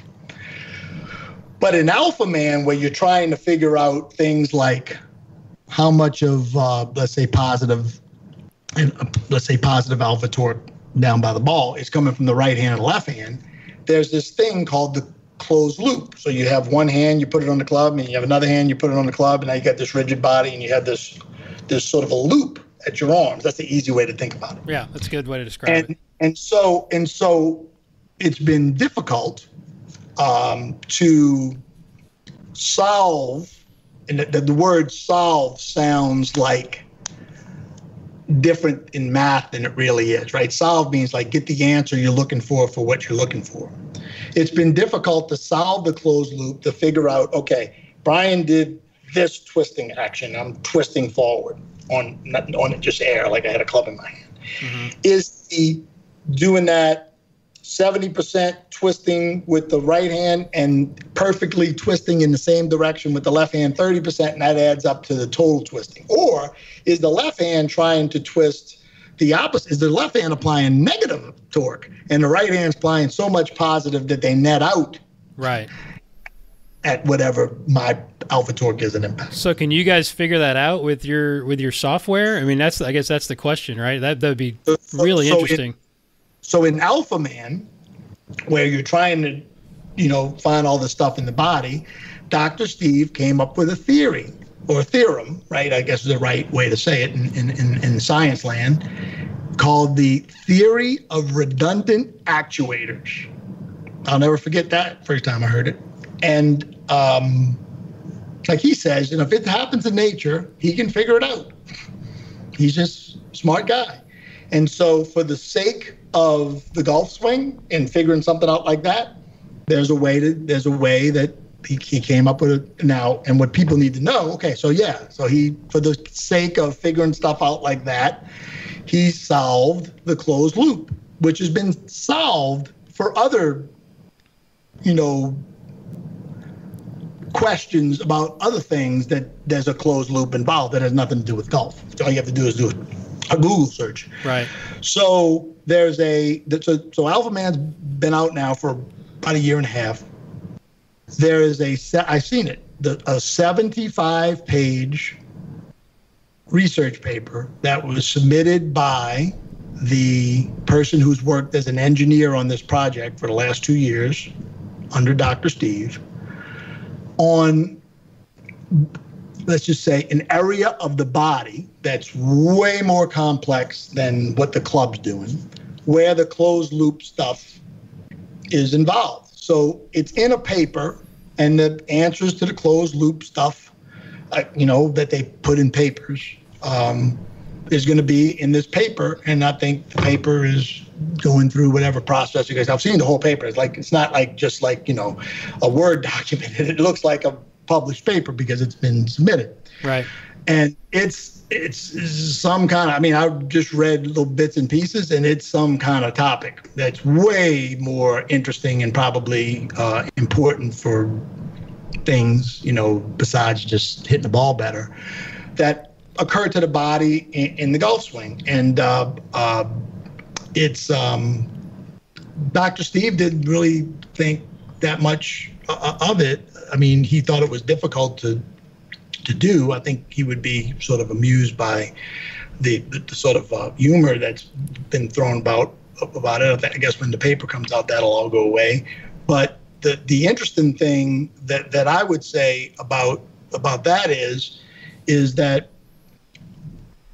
pretty much everything that's ever happened in the history of science, somebody said you couldn't do it until you did it. Sure. So, I don't think that solving, in quotation marks, the closed loop for the sake of analyzing 17 segments of the body in the golf swing is any, but I'm sure it's a big deal in the world of, those kind of things. And I'm sure Dr. Steve will get his just, attaboys. Well, I think it sounds like it's not so much the word solving, but it's more measuring and being able to calculate what's being applied from each hand, right? So it's like I've always had that question of, why do you see some players like Mickelson or like Freddie Couples where the trail hand comes off the club? That has to have something to do with them. I'm sure they're not doing it on purpose. It's something to do with the forces and torques that they've learned to acquire that skill to slow something down or speed something up, right? So if you take a golf club, I just took a golf club in my hand, and I'll see if I can do this. I got the club in my hand, and I got my right hand on the club. Yeah, I wish everybody could watch the video that I'm watching, but that's okay. Put it under your left arm. I'm just going to describe this. You can do this for yourself. Sure. And grip down on the shaft with your right hand, something like you would do with a golf club. So I got my hand, pretty far down the shaft, and I'm gonna pull the club head forward with my left hand while my right. He's pulling it towards the target. Yeah, so I'm creating an angular response, but in that I'm, torquing it this way. But I'm creating this forward motion of the club, right? And I'm trying as hard as I can with my bottom hand to retard that, right? Okay, so they're going against each other. I'm trying to retard that. Now, okay, my hand did one thing, okay? So I want to give this away if somebody does this test. You're trying to pull the club head. You got your club head in your right hand, and you're pulling it forward with your left hand. And you're going to feel something in your right hand. And then, with the same kind of attitude, you're going to push backward on it, and you're going to try to fight through it that way. You'll find right away if you do that test, and the better way to do that test is grab a club and have somebody, reach out and hold the club head. And when you're ready, kind of like in a pre-impact position, have somebody grab the club head and start pushing it toward the target, and you try to keep it away from the target. Right. It reminds me, let me stop. It just reminds me of a drill that I just learned from Scott Cowks, where you split your hands, and it's basically trying to get somebody to not throw it early, so they figure out how to resist with the couple being a little bit more separated. somebody's trying to go forward with the club head and you're trying to keep it away, mostly with your right hand, what's going to happen as that club head goes forward is the only thing you're going to be able to hold on to the club head with is down by your forefinger, and the palm's going to come off the club. Right. So the index finger is going to be holding onto the club eventually. That's why the hand looks like it comes off when it does. Right. So if I'm standing up to do this because I just think it's a better way to do it. So if I'm fighting with my right hand, the club going forward, that's one thing. And if I'm trying to push the club forward, that's another. So as I fight the club going forward, my forefinger comes off the club. I said it backwards a second ago. That's why I had to stand up and do it. If I fight the club from going forward, the only way I can hold on is at the top of my hand. And if I'm fighting it from going backward, the only way I can hold on is the only way I can apply any pressures with the front of my hand. So I know they explain it the opposite way, but we just agree to disagree on that. So that's where the Quan and Sasha are saying what happens. I think that Fred Couples, Vijay Singh, and Phil Mickelson are massively helping the club with their bottom hand. Gotcha. And if parting it, the opposite part of their hand would come off. The heel pad would stay on, and the fingers would work away. And if you can do something, maybe it comes out backwards for you. But I guess it's an easy way to see that you can look at a problem and get two different answers. Yeah. I don't think that those guys think they're retarding anything with that hand. And Ben Hogan said that he wished he had 3 right hands. And you could imagine why Hogan thought he wished he had 3 right hands, because he had so much lag. He was always trying to get it out. Gotcha. And it's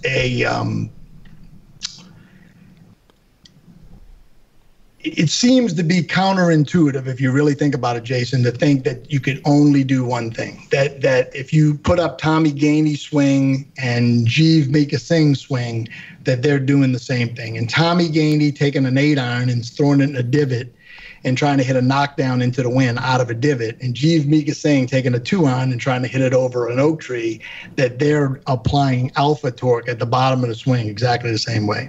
Right. It doesn't make any sense.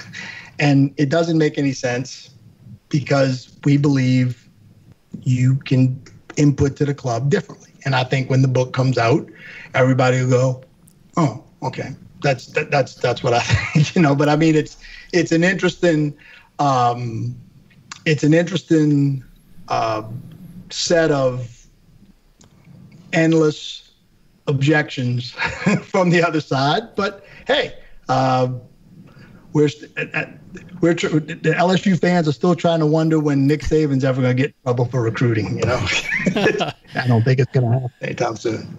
I hear you. So what do you think is different in the way the other side's measuring? Is it where they're measuring from, or is that something you can comment on? You mean computing? Yeah, exactly. Using gears some of the time too. I know they also use AMM, but I mean the gears. So if they get 2 gears captures and it comes out differently, they're obviously, I don't know exactly what they're doing differently. So I'm trying to answer this best way I can. The best I can tell you that if Michael was here, he would go, "There's a good answer, boy," is when these folks have said what they said on Facebook, the Dave Tuttlemans and there's an endless line. They all seem to agree with Nesbit's 2D papers. Now, Nesbit did a couple 2D papers. He did one in particular to help Ryan McGinnis, one of his star pupils, get a paper published. So it was very simplified. He said, by the way, on his end, not on Ryan's end, but on his end, Steve said, I had to do, I don't know if he used the word 10 times, but more than 5 times. I don't remember what the exact word, but it was like I did 7, 8 times more work trying to simplify this damn thing to 2D than I ever did the first time when I did it in 3D. So the best I can give you pre-book is none of our stuff agrees with Nesbit's 2D stuff because it's Nesbit's 3D stuff. Gotcha. And we keep trying to say unconstrained 3D and it's easy on the other side. I mean, listen, there ain't nobody in the world would love to jump up and down on a table and scream out the answer. And I think pretty much everybody on the other side thought I would at some point, but I guess I got a little more restraint than my scouting report. It's killing you. It's not killing me. What's killing me is that if something doesn't make any sense, it's probably not right. It's just you can do a lot of different things to the golf club, and you can. I mean, when I look at what I did at the top of the swing in my 2014 swing and what I do at the top of my swing now, it's hard to believe that I am the same person. It's more different than the bottom. And we did a video called The Real Forces and Torques of a Golf Swing. And we used my swing because I can answer the questions. I mean, you use some poor amateur, get them a sign of release, and then, they ain't going to want to be bothered anymore. So I made this swing. We did this video. We could have sold it for $100. We sold it for $20, and nobody's even said one word about it on the internet. It's because why? There's been nothing said about elements of the swing. Like, where's all the mistakes? The worst that we heard about elements of the swing is where's the scales on the chart? Well, the scales were left off on purpose because some of the swings were swings that somebody else might have a hold of. And to be honest, Michael didn't want anybody copying the software until he was ready to give. It'll be interesting to see if once the answers are out there, whether they can duplicate it. I'm sure they can at least come close, and I think it's good. I think everybody will do it the way Steve does it eventually. That's my prediction. So what do you? Yeah, I mean, and that's the thing. Like the big question. Like, I think this stuff is fascinating, but ultimately, guys like me that are in the trenches every day working with, average golfers, is how is this going to be applicable to what we're going to teach, right? I mean, can you speak on that a little bit? Like, is there anything you can say, like, this is going to change the way we teach? I got this little device right here. I could reach it if my arm was just a little bit longer, called the Hack Motion wrist sensor, right? It's a great device. Yeah. It's about $700. Put it on the wrist. It's like TrackMan for the wrist. I'm doing a couple presentations for him at the show. And it's been fascinating because you can do all kind of different things. Handle dragging pretty much on a Hack Motion wrist sensor is you're adding flexion. You're literally arching your wrist more through impact. You don't want to do that because you got this, God only knows what the club's rotating around and how much you're de-lofting it and all these kind of things. I'm not saying that that's an easy way to see that you could torque it two different ways, but you certainly can't make that wrist go toward flexion and toward extension with the same forces and torques. I mean, it just can't. I promise you. I've done those two swings and captured them and run them through, not with the sensor on, but, the same kind of swings, the handle drag swing and the flick swing and all these swings that, it's like early on in this whole thing that there was I put up a swing and everybody, the other side said you couldn't torque it that late. And I said, well, wait a minute, that was a regular swing. I could torque it later than that if I wanted to. So what I did was the next time I went up to Rock Hill for a school, as I made this, I thought, what kind of swing could I make that would twist the club toward the target? Like, in the golfing machine was they try to throw it away. Right. Which way could I make a swing where I did that way, not a little bit. I didn't want to just show I was right. I wanted to really show I was right. So I thought, well, if I made this little short backswing where I kind of kept the club like on the target side of my hand, right, and then float loaded the crud out of it, down cocked for people that not golfing machine terminology, down cocked, and then tried to almost whiff it, and then at the last second, just try to hit it as far as I could. So I did it. I'll never forget, because if I do a one-off swing like that, the first time's always the best if you make contact. I've whiffed a couple of those. And I hit it good. I hit like 120 yards with like no backswing. Would be great shot, if you were up against a tree. And I'll never forget, Jason, that club felt like it weighed 5 golf clubs. Really? It was like the break in my fingers. And so what did it look like at impact? Was it sort of normal, or was it looking like it was leaning back, or what? It was. I remember the Gears club data, 14 degrees, maybe something like that. 14 degrees of loft. I think they do a delivered loft and not a dynamic loft. So it was like 14, where a normal 7-iron for me would be like 21. So I actually got it out.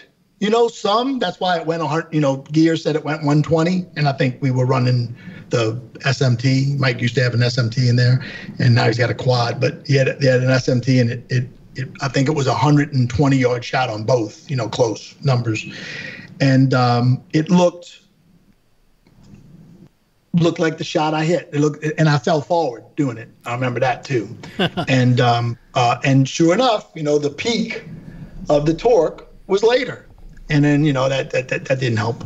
Every time I did a test, because I thought, well, let me do a test. I'll throw it early and I'll throw it late and I'll show everybody. See, it showed throw it early and throw it. It never worked out the way I tried everything. I literally tried everything. I pride myself on being somebody that can bring people together. And, it was most of the time on this deal has been futile.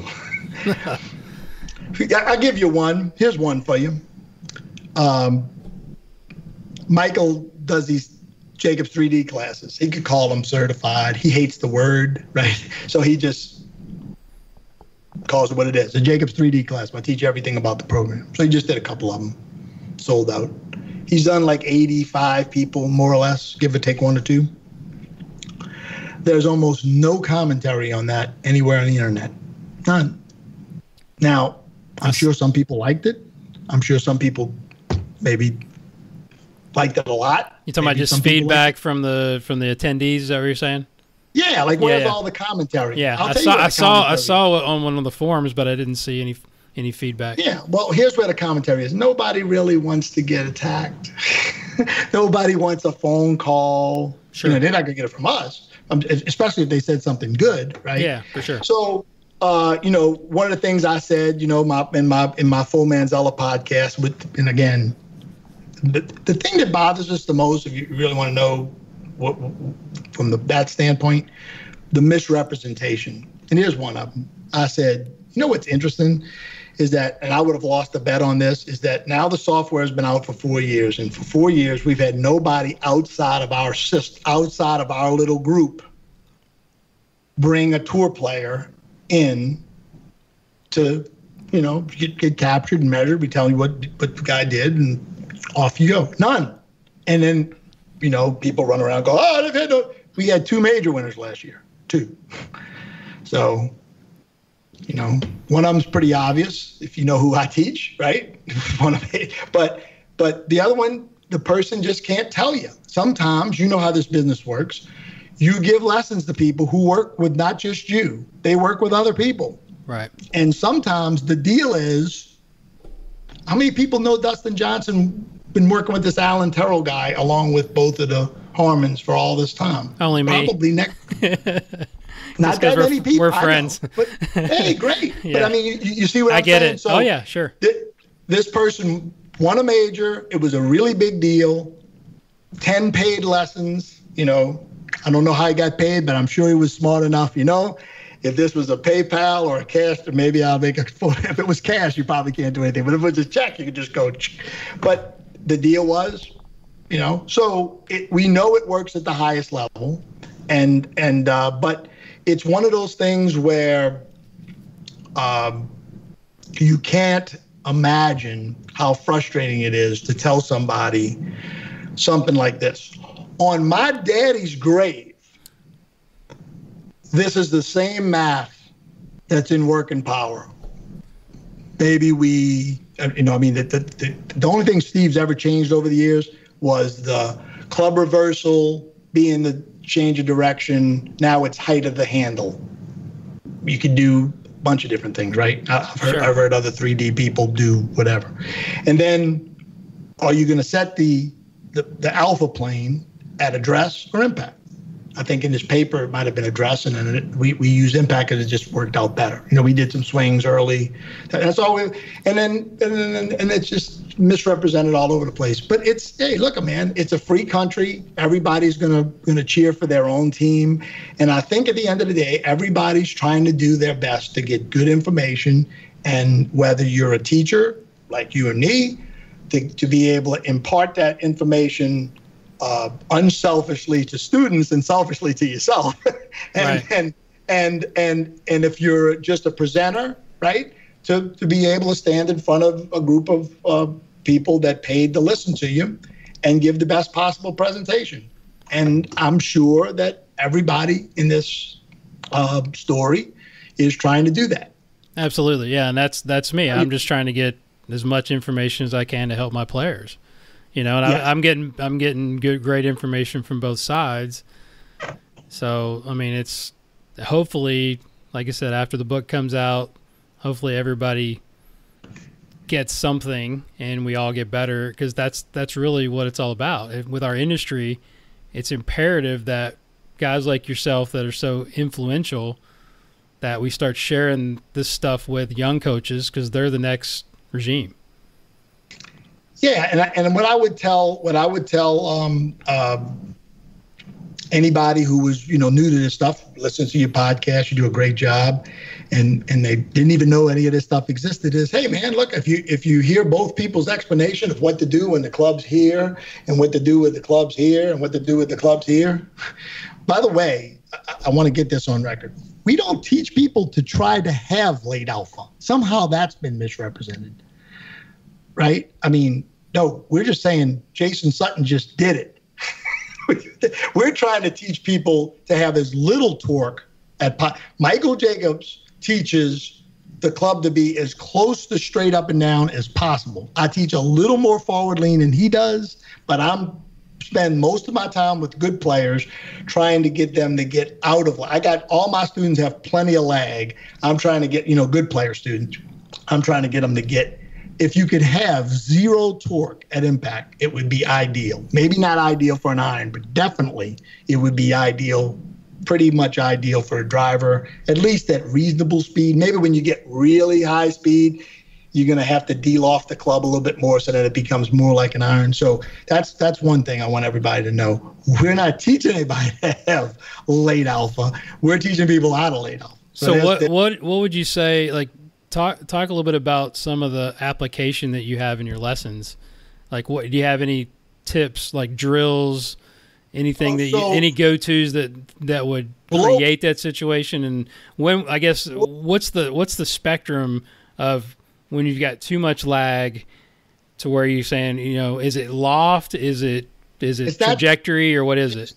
Because we'll see late alpha, people who throw it away. You've seen this golfer on video, sure, right? Bad golfer throws it away and ain't going to hit it, and shoves their hands to the ball to hit it. It looks like hell, right? It's like one of the pictures Andy Plummer put up of it before.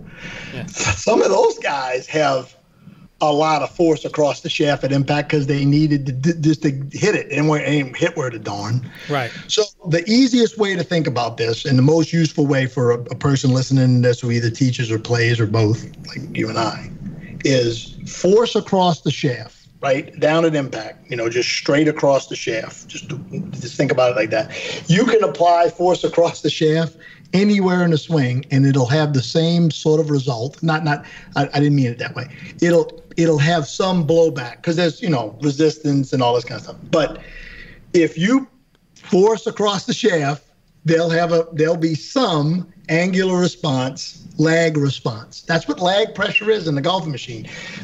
Homer Kelly had that right. If you have lag pressure, because if the club's behind your hands, you're trying to make it go forward. The club's behind your hands. It has, it weighs something. So you have to manage this blowback at all times. And that's why people who pitch the ball really poorly are usually, they look jabby, because what they're doing is they're setting up and making a backswing in a way that they don't have anything to hit with, and then they over accelerate, drag the handle, right?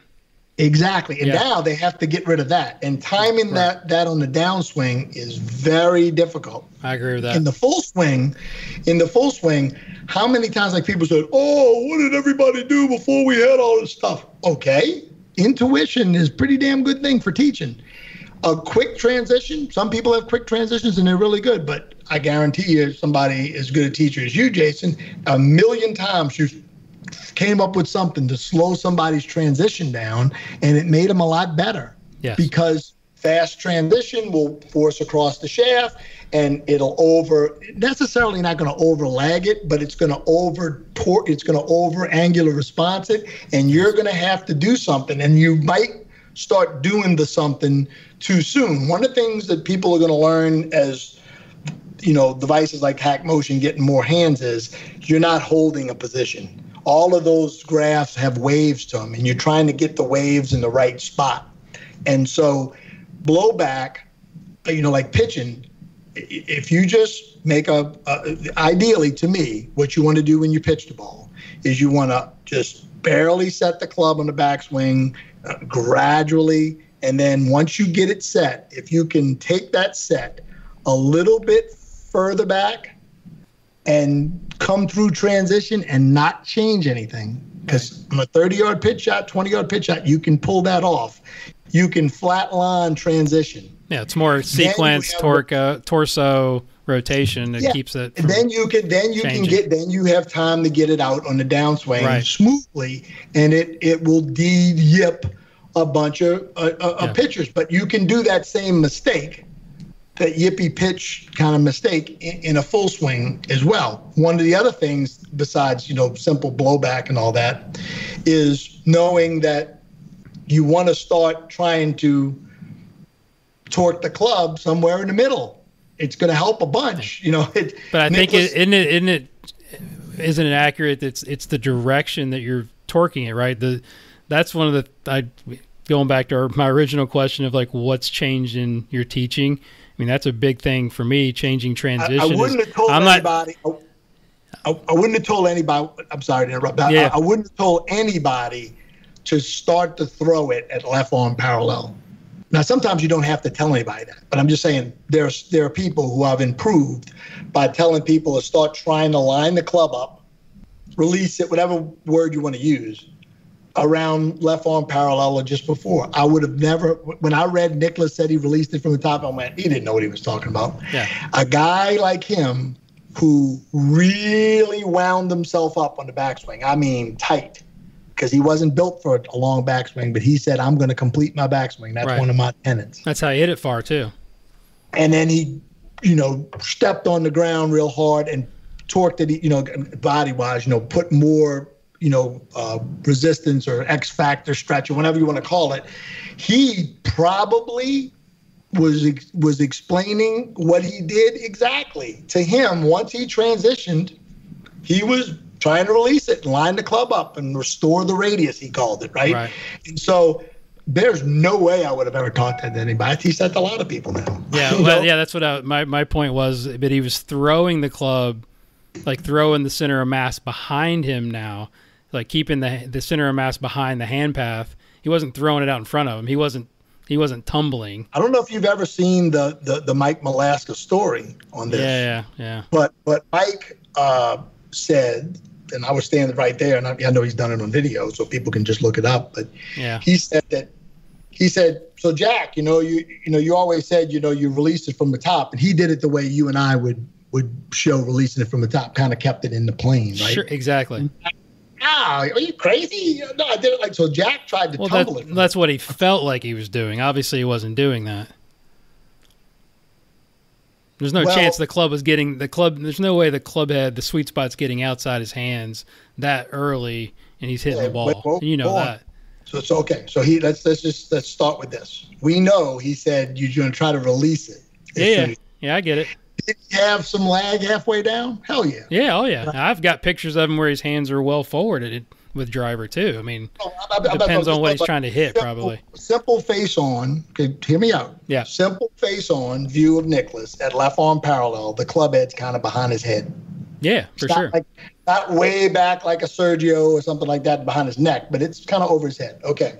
So even though he says he was trying to line it up more or less with his left arm right after transition, he didn't. Correct. That's what I'm. Yeah. Well, hold on. Yeah, But we know that people who swing like Nicklaus, because we've got people like that, and we've also everybody who's has gears has Greg Norman swing, and he swung a lot like Nicklaus. They actually did exactly that. The club doesn't respond because they're pulling on it at the same time. Because the body motion's out in front, and they don't let the thing pass like you were saying. It still lines up at impact. Right, but they actually were trying to line it up before it actually lined up. And he was, I believe, trying to tumble torque it. Let's just call it that, right? Try to get the club head outside the hands. And it took a while to happen. I don't think he was ever trying to lay it down. I think he was accurate in saying in his golf swing, he was trying to get, if you want to say it this way, he was trying to get the center of mass on the other side of his hands as soon as he could. And I think that if we captured Nicklaus's swing, we would show that. Yeah. Now, the when it happens, this is one of the things that's why I call it crossover. It's like there's no chance that was crossing over before P5. Oh, no. Not actually kinematically crossing over, but kinetically he was torquing it in that direction. Yeah. So one of the things you'll see a lot is you'll see a net vector, which we like to use all three, but you'll see a net vector, and you'll see, why doesn't this club, get to this net? There's a graph in Jacobs 3D now where you have center of masses, and then you have the clubs. And the club, and it looks like when you first look at it, you go, that's not right. That center of mass can't be there if that shaft is right there. And you know why? Because that isn't what the graph is showing. It's showing the center of mass in the previous frame and the shaft in the frame. So what you're seeing is, and then you're seeing the shaft, you're seeing the previous center of mass, so it's capturing 300, what he's got is 320, right? So it's 320 frames a second, or hertz, whatever you want to call it. So we've got a parameter where it has the center of mass from frame 292 and the shaft from 293 and the vector from 292. So you can see, I might have said it wrong, but anyway, trust me on this. It's the center of mass from one frame before, and you can see that even though you see all of the lines, because the way our software works, you're seeing multiple iterations, that the club never does ever catch right away. It never lines up with that net the next frame. It just doesn't. It takes a while. So Nicklaus felt like he was trying to throw it on the other side of his hand. It's feel versus real. I mean, let's get real. No, but let me say this, and Michael would be very mad. Michael Jacobs would be very mad if I didn't. Feel is real. Everything that you're feeling, that you're doing, Jacobs 3D reports, and that's been misinterpreted as I'm just talking about the golfers who were teaching feels not real. I'm not talking about that. I mean, I don't. I'm talking about Jack Nicklaus. If Jack Nicklaus said he threw it this way, our software would say he's torquing. I mean, he said he torqued it that way. The feel is what you're doing. Kinetics is what happens. Sure. But what you're doing, like right now, I almost hurt myself trying to lift my desk off the ground with a bad base underneath me, and the desk moved about this much, and I torqued or forced the heck out of it. So there's the kinematic is what you see, but the kinetic, believe me, is what you did and what you feel, and that's one of the things that you need to know. If you make a swing and somebody tells you that the kinetics is not supposed to represent what it felt like you did, then something's wrong with that, because I know I pulled up on this table. I know I did. No, even though people watching it would say, See, I'm faking it now, right? But I'm not pulling up on it. Like I can make I did a goofy version, right? But I could make the same face and all that kind of stuff, like in Harry Met Sally, right? You could fake it and it would sound real. But there would be a difference. So that's pretty much the same thing. We think that Kinetics should report what the golfer felt like they did, because that's really what you're doing. If you're forcing the club to, if you're torquing the club like Nicholas said, we're saying the torque would show that. That's all. Yeah. No, I get it, and I completely understand. So let's dive into some personal development stuff here. Sure. What do you think? Absolutely. So in the last 5 years, I may know the answer to this, but what new belief, behavior, or habit has most improved your life? Shoot, I got 5 or 6 of them that didn't improve it. I kept my mouth shut for 3.5 years, didn't do a damn thing for me. Personal development. I mean, I lost a bunch of weight. That's what I was kind of getting at. Yeah. I lost 60 pounds. How's that changed your life? Well, I'm no model. You look better in a bathing suit. And I look a little better in a bathing suit. I look a lot better in golf clothes. So I took something that was not a negative. I'm not ugly, right? I'm just saying, I'm not ugly. And I made that into a negative. Like, it was one of the reasons why my articles wasn't getting published, and one of the reasons why maybe nobody was asking me to do video. I just didn't look the part, right? So I took believe me now, this is a business where, it's not like there's any supermodels that are ahead of me on the list now. I'm just saying. You know what I mean? I understand. Just saying.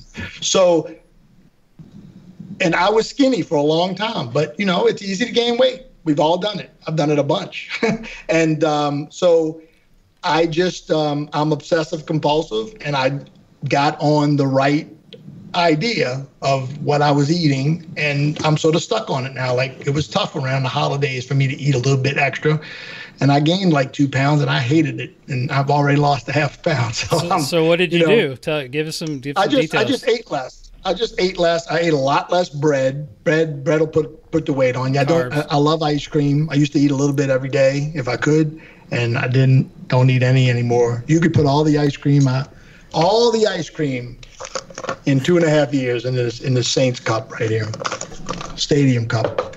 And I eat a little, dark chocolate's not really that bad for you. And I get some like 72% dark chocolate. I eat that at nighttime. That's like my little treat. And I drink Mountain Dew Kickstarts. That's my coffee. And it's got a little sugar, but not a lot. And so I just, I like eating. Anybody who likes eating seaweed and sushi shouldn't be fat. So, I don't mind healthy food. And my wife has been very supportive, and we don't like make each other, you better eat all of that. Like, you do that. When you get married, that's one of the things you do. Like, you got a little bit more in the thing, and your wife spent a lot of time cooking it. It's like, right. Yeah, I'll have half a plate more, but hey, man, that half a plate multiplied over, and the whole weight thing has worked out exactly like I thought. I got a lot more opportunity. My articles made it to the magazines a little bit more, and I got to do some video stuff that I don't think I would have done at 235. So nothing on the exercise side? It was just diet, or was it? Ain't nobody that would rather go play pickup football and basketball than me, and I've done next to none of it. Like, wow. Right behind me, I've got a set of drums, and I've played about an hour in the last 5 years. So maybe. So basically, it was all diet, huh? It's been 100% diet. And the reason, I got a couple little knee issues, and I gotta take care of nothing major, but I hold out hope that I make a return to the playing field. Okay. All right. So let's talk about the young coaches again. So what advice would you give to a young PGM student that wants to teach, or just a young professional that's going to teach full time? Give them some bullet points of do's and don'ts. Well, the first thing you got to do it. There's a whole lot of teachers out there. I had a well-known guy in the business today told me about a well-known person in the business was talking about a well-known teacher, and he said, talking to me, Brian, you've given more bad lessons. He thinks I'm a good teacher. You've given more bad lessons than this person's given lessons. It's true. And you learn something from those bad lessons. They bother the hell out of me, by the way, and they bother Jason too. That's a quality. I think that's important. Real teachers do basically self-evaluate, and if you got a conscience, somebody paid you for your time, whether it's, I used to charge $20 an hour and I charge $200 now. So, I've been through the whole deal. Do a lot of it. Take any opportunity. I've taught with plastic balls into nets in the Kroger produce section. I've taught at car dealerships. I've taught at Navy Pier. that was a big gig. But I'm just saying, you take any gig you can get, and you teach anybody that wants help, but get paid for it. Now, I'm not saying you have to do a whole bunch of free stuff. And if you're new, do like I did. Go teach a bunch of little kids. You'll learn that words are not that important all the time. And you'll learn where to stand and where not to stand and all of that stuff. And then,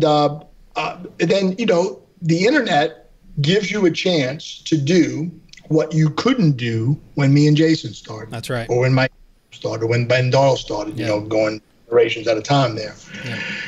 You can pretty much learn 50% of all the information that I have in my coconut that took me 36 years plus 10, right? I've been playing, 11 plus 36. By playing before I started teaching and my teaching. You can learn 50% of what I know right now for free on the internet. You can. You might have to dig a little bit. And then try it on yourself. Never give up working on your golf game. I saw something the other day where some teacher played in some tournament and shot some horrible score. And look, hey, I could put up a horrible score if I got the driver yips. But the point I'm making is, whether it's just hitting balls, always work on your game and try things on your own game before you try them on some real person, because you want to understand what it is you're doing. And that whole thing about, oh, my back hurts, or that baloney. You got to be able to get up there and make a swing. Ben Doyle would not authorize you to be a golfing machine instructor, even though nobody told him to do it this way, unless you could demonstrate that you could do the golf swing and chip shots and pitch shots like a pro. I like that. And that is something that is not, I think the playing ability test has gotten too easy. I remember how hard it was when I did it. I remember I had a chance to win a tournament. It was one of the first assistant tournaments. I had a chance. I did the math, the par 5. If I can eagle this hole, it was 225 to the hole. If I could eagle this hole and birdie 7, it was like 16, and birdie 17 and 18. I know that's a monster finish, but it's not like I'd never done it before in my life. Just hit a ball on the green, make a putt, hit a ball on the green, make a putt, hit a ball on the green, make a putt. I could win because I knew where the guy was. And I hit 2 balls in a row in the water going for it. And I made 11 because when I went right, the ball hit something and kicked. I made some high number. I might have been 11, might have been 10 or 9. Either way, I went par birdie to make it on the number. So I went from almost winning a golf tournament, having a chance to win anyway and being in contention, to like having to scramble to make my playing ability test. And now it's like, it's too easy. The TrackMan Combine, if you don't have time to play, take the TrackMan Combine. If you're competitive as I am, you'll try hard. And trying hard for 60 balls is a good workout. It doesn't take long to do. And I know the other systems have their own little things like that. And listen to everybody, but don't think that anybody knows anything just because they're supposed to. I don't care what letters are next to your name. I don't care if it's PGA, GSED, PhD, GSA, whatever it is. Don't believe it just because somebody is supposed to be smart. you might learn the best thing you ever learned in a golf lesson from a 27 handicapper who just makes a comment in the middle of a lesson and a light bulb goes off for you. It might be the porter at a seminar you go to down in Orlando. The guy who's pouring water in the glass, and then you have a conversation when you come out of the men's room, and he says, "Hey, man, you golf pro, huh?" And you say, "Yeah." He says, "I've been putting with my girlfriend, man. I got something I think might work. You want to hear it?" That might be the key. And try it, and then, work it into your repertoire, and you'll know whether it's useful or not. And don't do this business if you don't want to be really good. Because to me, what's wrong with golf is there's just not enough good teachers, because people quit. And when they quit, they don't spend any money. That's a fact. And I tell you what, I've kept a lot of people from quitting, because when you get to a certain point in the golf business, like a Jason Sutton gets phone calls all the time. Trust me, young teachers. Jason, I've read some of your articles. I'm very interested in working with you. I've tried a bunch of famous teachers. I'm at the end of my rope. Yeah, always happens.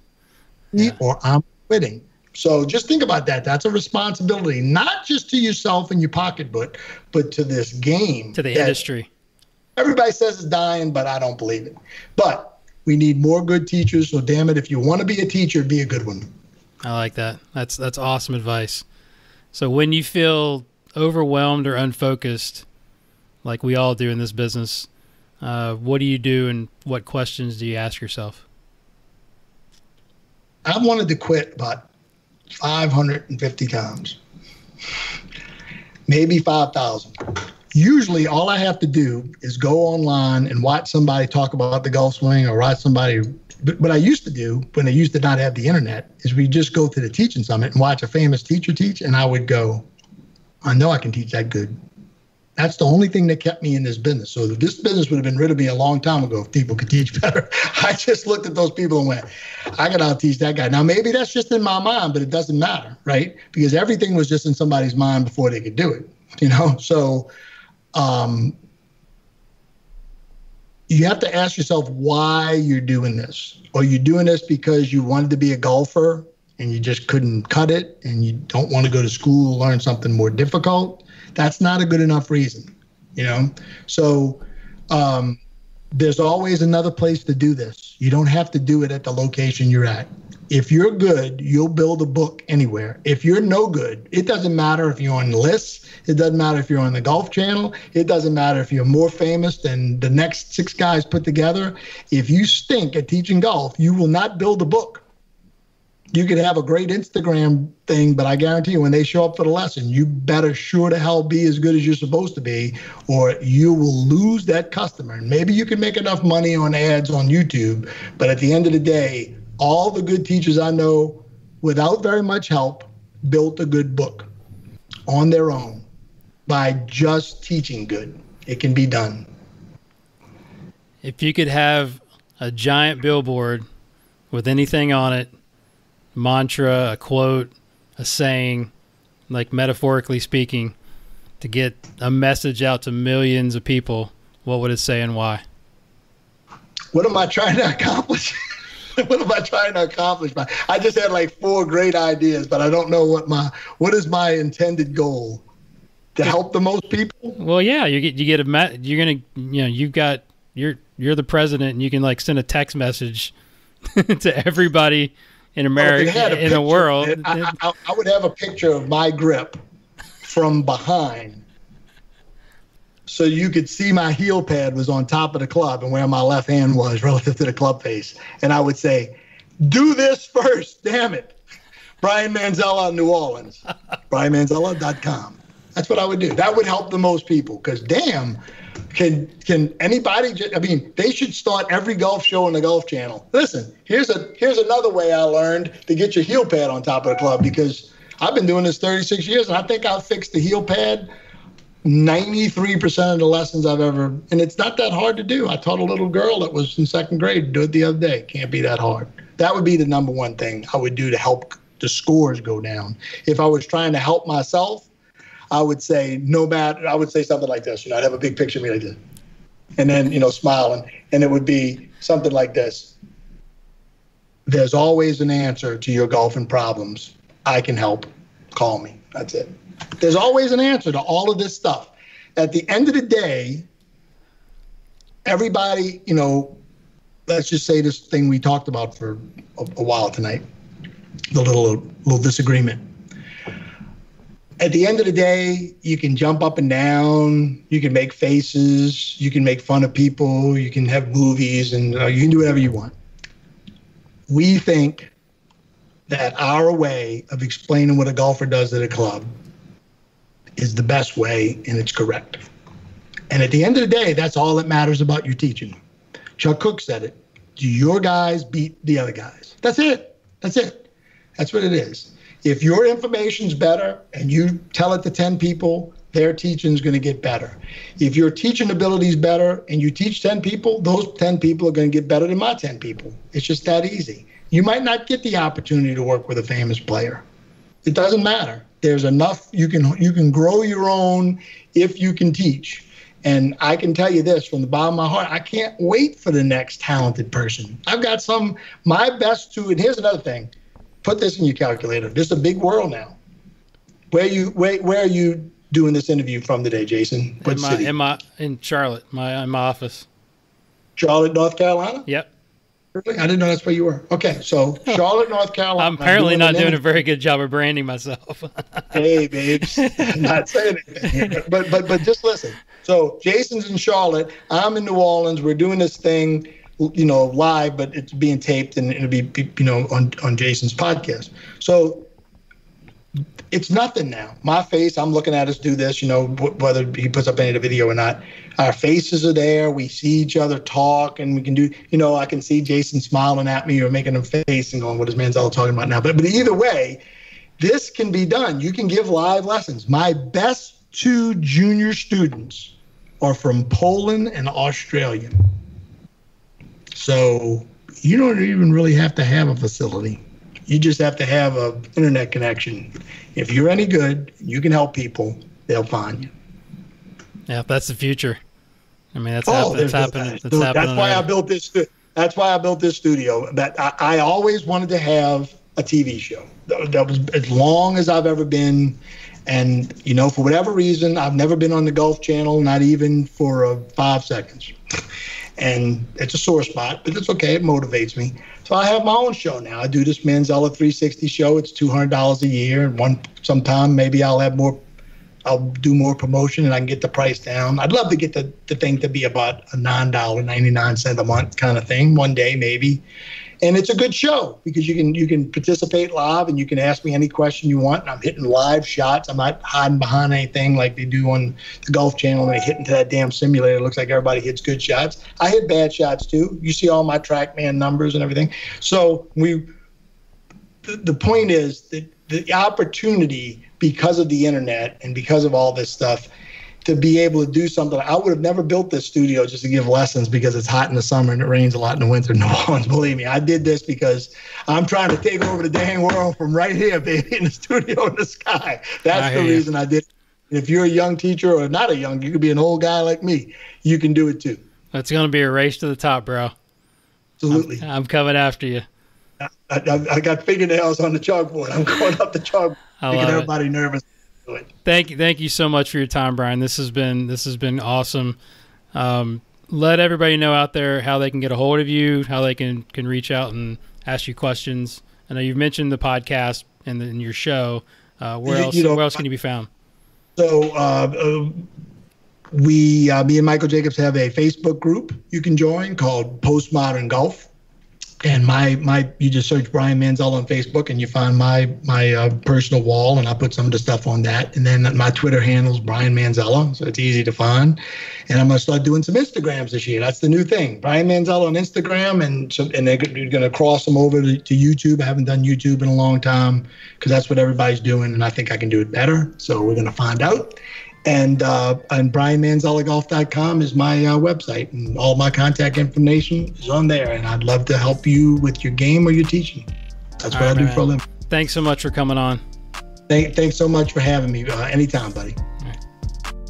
What's up, everyone? Guru back here again with a couple of things before you go.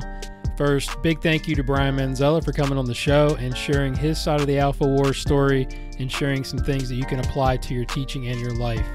Make sure you reach out to Brian on Instagram and Twitter at Brian Manzella. You can also follow me and reach me on Twitter and Instagram at GolfGuruTV. Also, check out my website at golfgurutv.net, where you can find videos, articles, and more information on my teaching and coaching. If you have a question or a comment about the show, please email me at golfgurushow@gmail.com or hit me up on the DM. This show and all episodes of the Golf Guru Show were produced by myself, Jason Sutton. Music is by Zach Mullet, aka Cutta Beats. Leave me an iTunes review or a rating and let me know how I'm doing. As always, I leave you with the infamous quote that I live by from Mr. Jim Rohn: study, practice, teach, and then pass it on. Thanks for listening. I'll talk to you next time.